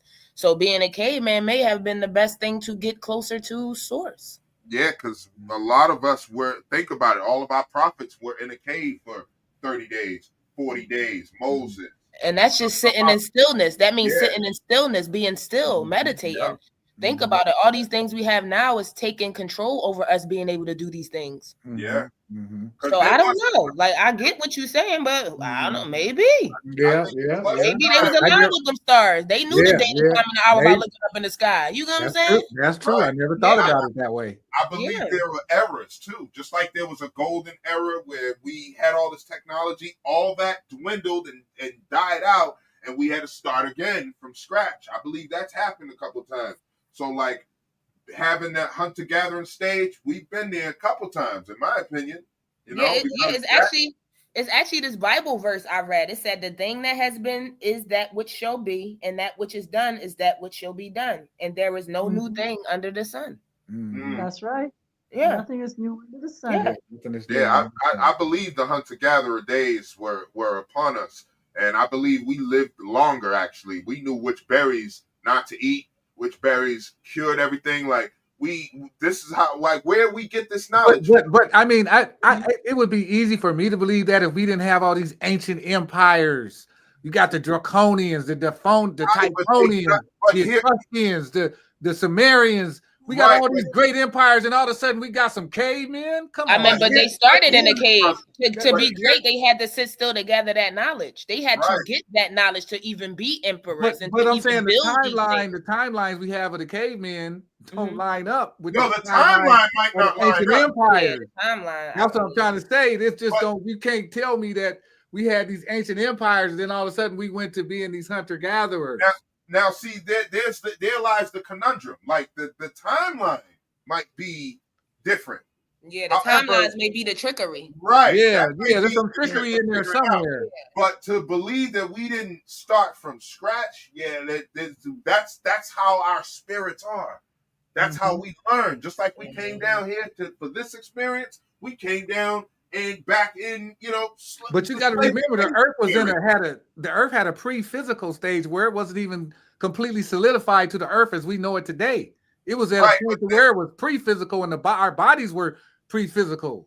Right, but that's going into the spiritual. I'm talking about just on the terrestrial plane, like the us being here on this planet. We've gone through different types of civilizations, different types of eras. Talking about TP, we had TPs before we had. Right, that's what I'm saying. We was cutting up bulls and cows to make shirts and shoes. Bulls, you know what I'm saying? The days when we didn't have the technology. We said, no, we're gonna do, you know what I mean? And we worked our way up to this technology. But now we got these Europeans telling us like the hunter-gatherers was around the 1400s. Right. Yeah, I don't the timeline. That's what I'm trying to tell y'all. I done studied all these ancient texts, and these people had empires and shit. Right. You know, all you study was his pyramids. All you study was his stories. Yeah, no, but I'm talking about these as texts, though. I'm talking about these as texts that predate the Bible by thousands and thousands of years. But we know one thing: we know nothing. You believe half of what you hear and half of what you see. Yes, I do understand, but I think I'm trying to make the connection with how do you go from an empire to a hunter-gatherer? I guess that's the thing. That's the thing that baffles me. This is where they're confusing you, God. They're putting the timeline on it. They don't know shit either. If they do know, they're purposely putting that timeline so you don't reach back into the past and figure out yourself. Right. Or you don't reach back. And I'm trying to figure it out. Listen, hold on, listen. You don't reach back to your ancestors and start grabbing the information. Because if they tell you this timeline, this happened, or medieval times was this, then you get that confused when you start actually digging. And that's what I realized. I said, okay, everything is already parallel. Past, present, future, the polarity, everything's connected. And that's why it's like, okay, grain of salt. Grain of salt. And a grain of salt is so small, and that's all it takes. And so that little bit of, doubt, that's where they want you. Where it's like, hold up. We start, because people forage right now. Think about the Amish, right? And the way they live. And they don't have all this stuff, the technology. They're still doing just fine. That's their culture. That's how they live. And how many diseases you see running rampant around there? See what I'm saying? But they're gathering stuff from the earth. You go to an Amish community, I lived right next to one. So you meet these people, and these people don't get sick. But how the hell they pull that off? And they living right here in modern times. This is why I don't believe that they tell us we live to age 35 and this, that, and the third back in the West and you was living a long time. And the Bible even says we was living to 700, 900 years before something was, before they started documenting the calendar. Right. And then they said, God said, okay, you will no longer live. You will have a lifespan of maybe 100 years. All of a sudden that was said. But then we start looking at the ancient texts and it's like, oh, this was genetically modified to stop us from being our full selves. So almost everything we know, everything we read, everything we learn, we got to take it with a grain of salt and say, wait a minute, what feels right to my spirit? Does it make more sense that we went from one level, a low level, hunter-gathering, to a vast technology where we're traveling the stars? Or we were just always these geniuses that always had this technology from day one? I kind of believe. Oh wait, I kind of believe, Cyrus, you right though. When I think about it like that, it could have been like that. It could have been an empire, and it could have been some cavemen. If everything is happening at once, right? Who's to say that it couldn't have been like that? Everybody, it's a branch part of this world where other parts of the human consciousness isn't getting the same knowledge as other parts of the human consciousness. Facts. We're not getting the same information. We're not sharing the same information. We're not learning the same information. You have it where calendars are dated 10 and 15 years back from the calendar that we're living in today. So to be honest, if we know that the present, past, and future and everything is happening at once, who's to say that all those things couldn't be? True. But let me just say something here. Let me put something in. Hunter-gatherers and the empires could, we are all saying, all exist at the same time. Why I say that? Look at Beverly Hills. And then look at Watts. Look at Manhattan. And then look at the Bronx. So you can have empires and hunter-gatherers existing at the same time. They mess with us when they start messing with the timelines. You had the Mali Empire. Here in Kenya, you had there's so many different kingdoms that was here. Yeah. Then in Uganda, you have the Buganda kingdom that is still there. But guess what? You still have the poverty that is even in the midst of the kingdom. Yeah. You still have people struggling to get a morsel of meal for today. When somebody right next door killing a whole cow and have 10 chicken and they eating all of that. You see what I'm saying? So we cannot make ourselves get caught up in the time. Because let me tell you why. The technology that we have today is a digression right to some of the technologies that they had before. Look at what they discovered underneath the pyramid the other day. How many of the other pyramids have that same system underneath it? Or basically all of the pyramids have that same system. So that means that was an advanced technology. Yeah, man. And so what they did, no funeral home. watch this. Watch what they did. Even with electricity, all of the buildings, the ancient buildings that we see around, what they call cathedrals, and they made into churches and stuff like that, they were all energy hubs that we was getting free energy. Then they converted and now make us to start doing what? Charging us for energy. You see, so we have the technology, the advanced technology, along with them causing us to believe that we don't have this advanced technology all at the same time. Exactly. So I could understand exactly where he's at in terms of thinking, in terms of seeing all of these empires, and now talking about hunter-gatherers and stuff like that. We still have this today. You have people today, watch this. You have cannibalism today. I talk about 2025. 2025. Cannibalism today in Uganda. There's a village that you dare not to go into as a stranger because you will become somebody's dinner today. You ain't divinely guided and protected to go inside there. You don't go inside there. talking, but you curious to want to see cannibals and see these people eating you. You don't want what? No, sir. Thank you. Yeah. No, thank you. I don't want to see that. So you could have these things happening simultaneously. Think Mm-hmm. about it. We, according to the Gregorian calendar we are in 2025.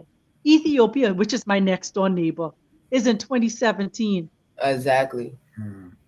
These people who call themselves the Israelites inside this Israel, they in 58, what how about 70 something. You see what I'm saying? Yeah, And you So still got they slavery happening. And you still got slavery happening in some places in Africa.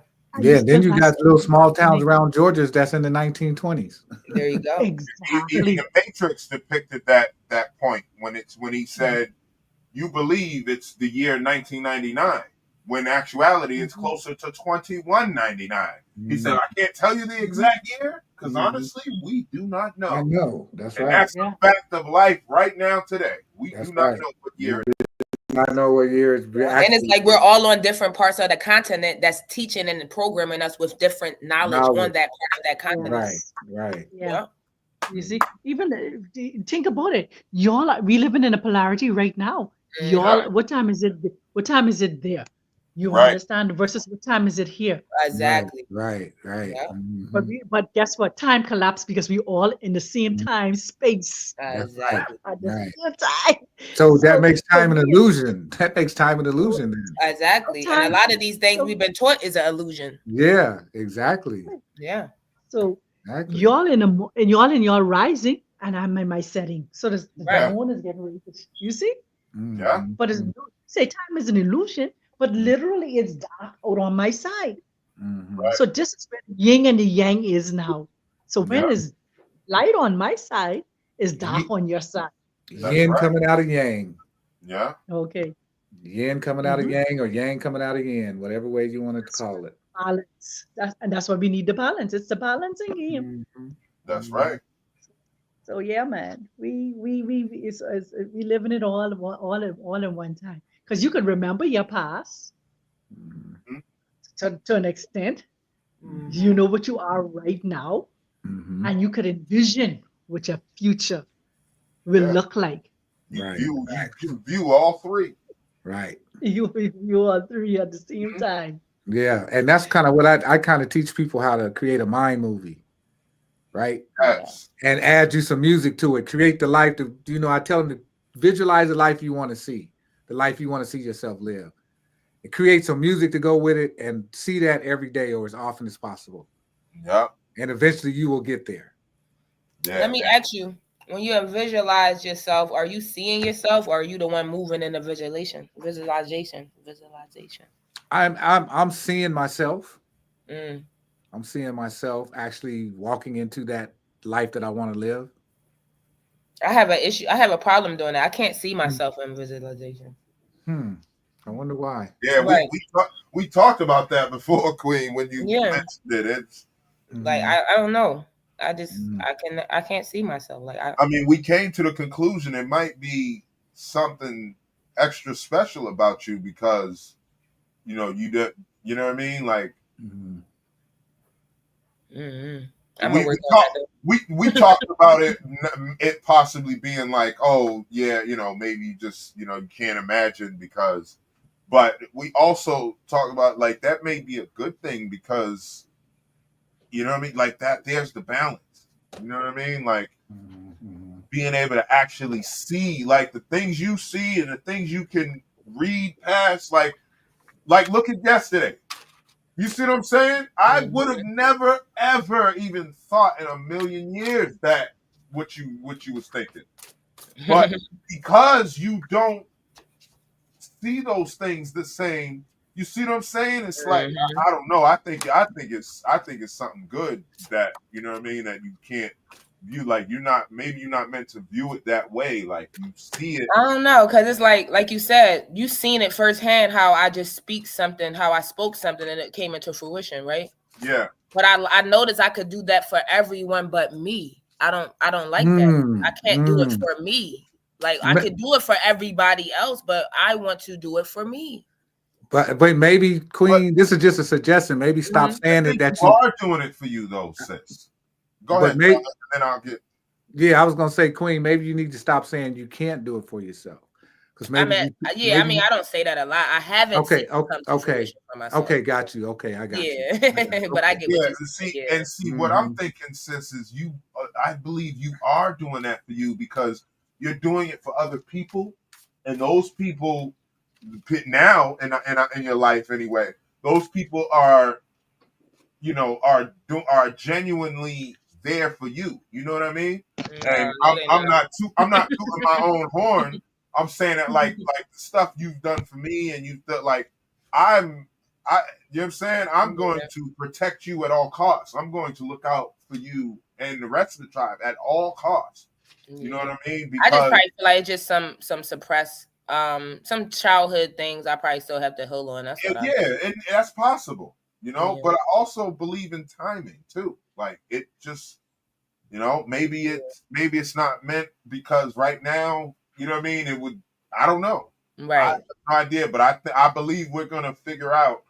You're gonna figure that out real soon, and years in the next couple years to come, you're gonna be like, yo, guess what, y'all? You're gonna have it. You're gonna have it figured out. We're gonna be shocked, like, damn, that's why it wasn't working or why. Maybe I should look in the mirror more, like you say. Um, while we was talking, You I was do that though already, though, sis. No, I don't. while we So was talking and you don't blame yourself for things that you could have done differently. No, I'm saying look at myself in the mirror more. Like just look at myself in the mirror to remember the image of me, to tell myself I love myself more, to speak through Oh, myself. you mean like, oh, okay. I thought Yeah, you, that's what I'm saying. Yeah, oh, yeah. like Mhm. physical, man. Oh, yeah. I was Yeah. about to say, yeah, there ain't no way you ain't you Oh yeah, no, I do ain't that. going to the mirror walk. Hold up. What you yeah, about to say, Cyrus? I was about to say, while we was talking, I was shuffling the cards, the tarot cards, just trying to pick up on the energy. Uh-huh. Right, the card I pulled was a 9 of Wands, right? Mm-hmm. And the 9 of Wands, it says, "Don't give up now. You're almost there." As you round the corner towards success, something may surface that threatens your feelings of security and achievement. It is important to remember how far you've come. Don't see this minor declaration as a symbol of failure. Step into your resilient last stand, one final push to complete this task, and tomorrow, stunning light, you can rest. In shadow, this card suggests you are making things harder than necessary or being overly defensive. You may even be advertently choosing the more difficult path because you believe on some level that healing and ascension should be difficult. Sometimes we become so enamored with our stories of rising up that our own shadows become romantic notions that we seek to defend. Let go of any ideas you have about navigating specific lessons on the path. Your time to relax into security and success is on the horizon. Ashe. And it says, I push beyond my own perceived limitations and I remain open and trusting as I do. Mm-hmm. And Yes. the image on this card is really something. It's got a black girl on the card. Yeah, so because something told me just grab the card and start shuffling while we talking. Right. Let me And see the card. Show the card. yeah. Let me show the card. Let me show the card real quick. Let me get my camera on real quick so I can show this card. Let's see how do I get this camera to come on. Command it says Command E.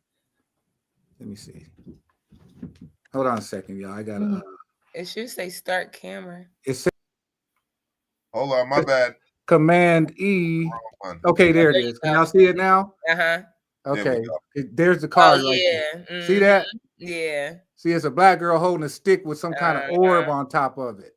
Yeah. That's what came up when I started. I said, let me pick up on the energy that we're talking about. Yeah. Right. So yeah, that's the card that came up right there. Okay. 9 of Wands. Yeah. And you can see the sister looks real proud, like she holding on to, like she got some kind of epiphany or something. Yes. You know, like she's looking toward to a great future or something like that. Yeah, no, that was a good read. I appreciate that. That was right on time. You welcome. You welcome.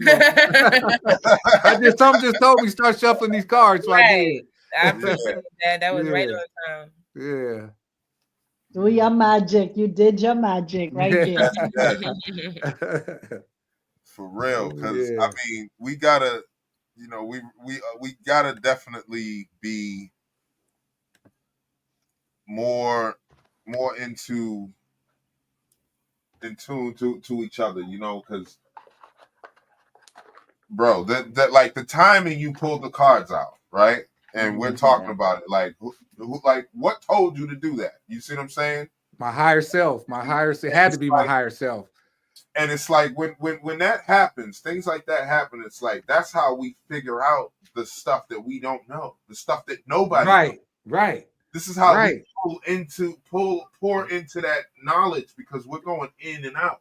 You know, the queen's gonna figure it out. Like, and she can't view it now. It may be something in her past. It may be, you know what I mean? And it's meant to be this way for a certain amount of time because, like, man, like I'm telling you that yesterday, man, I was just like, yo, I'm gonna do this, delete, and we gonna, you know what I mean?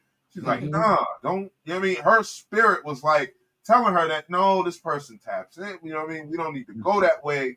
It just don't. And then when I found out who it was like, oh wow, we didn't need to go that way. How did she know that? Right? So I had to tell her earlier. I was like, man, Queen, you are awesome. I just had to tell you, I'm gonna tell you again, Empress, you are awesome, you are amazing, and you just don't know how powerful you are. That is, I know you do.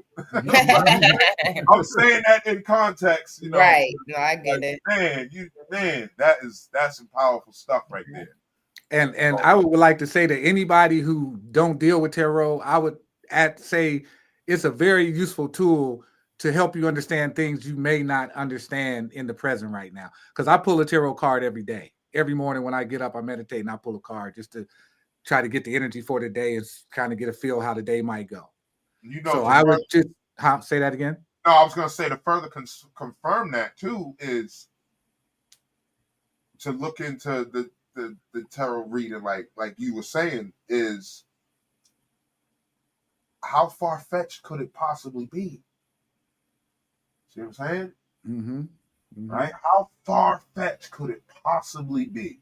Is it really that far-fetched that it's, you know what I mean?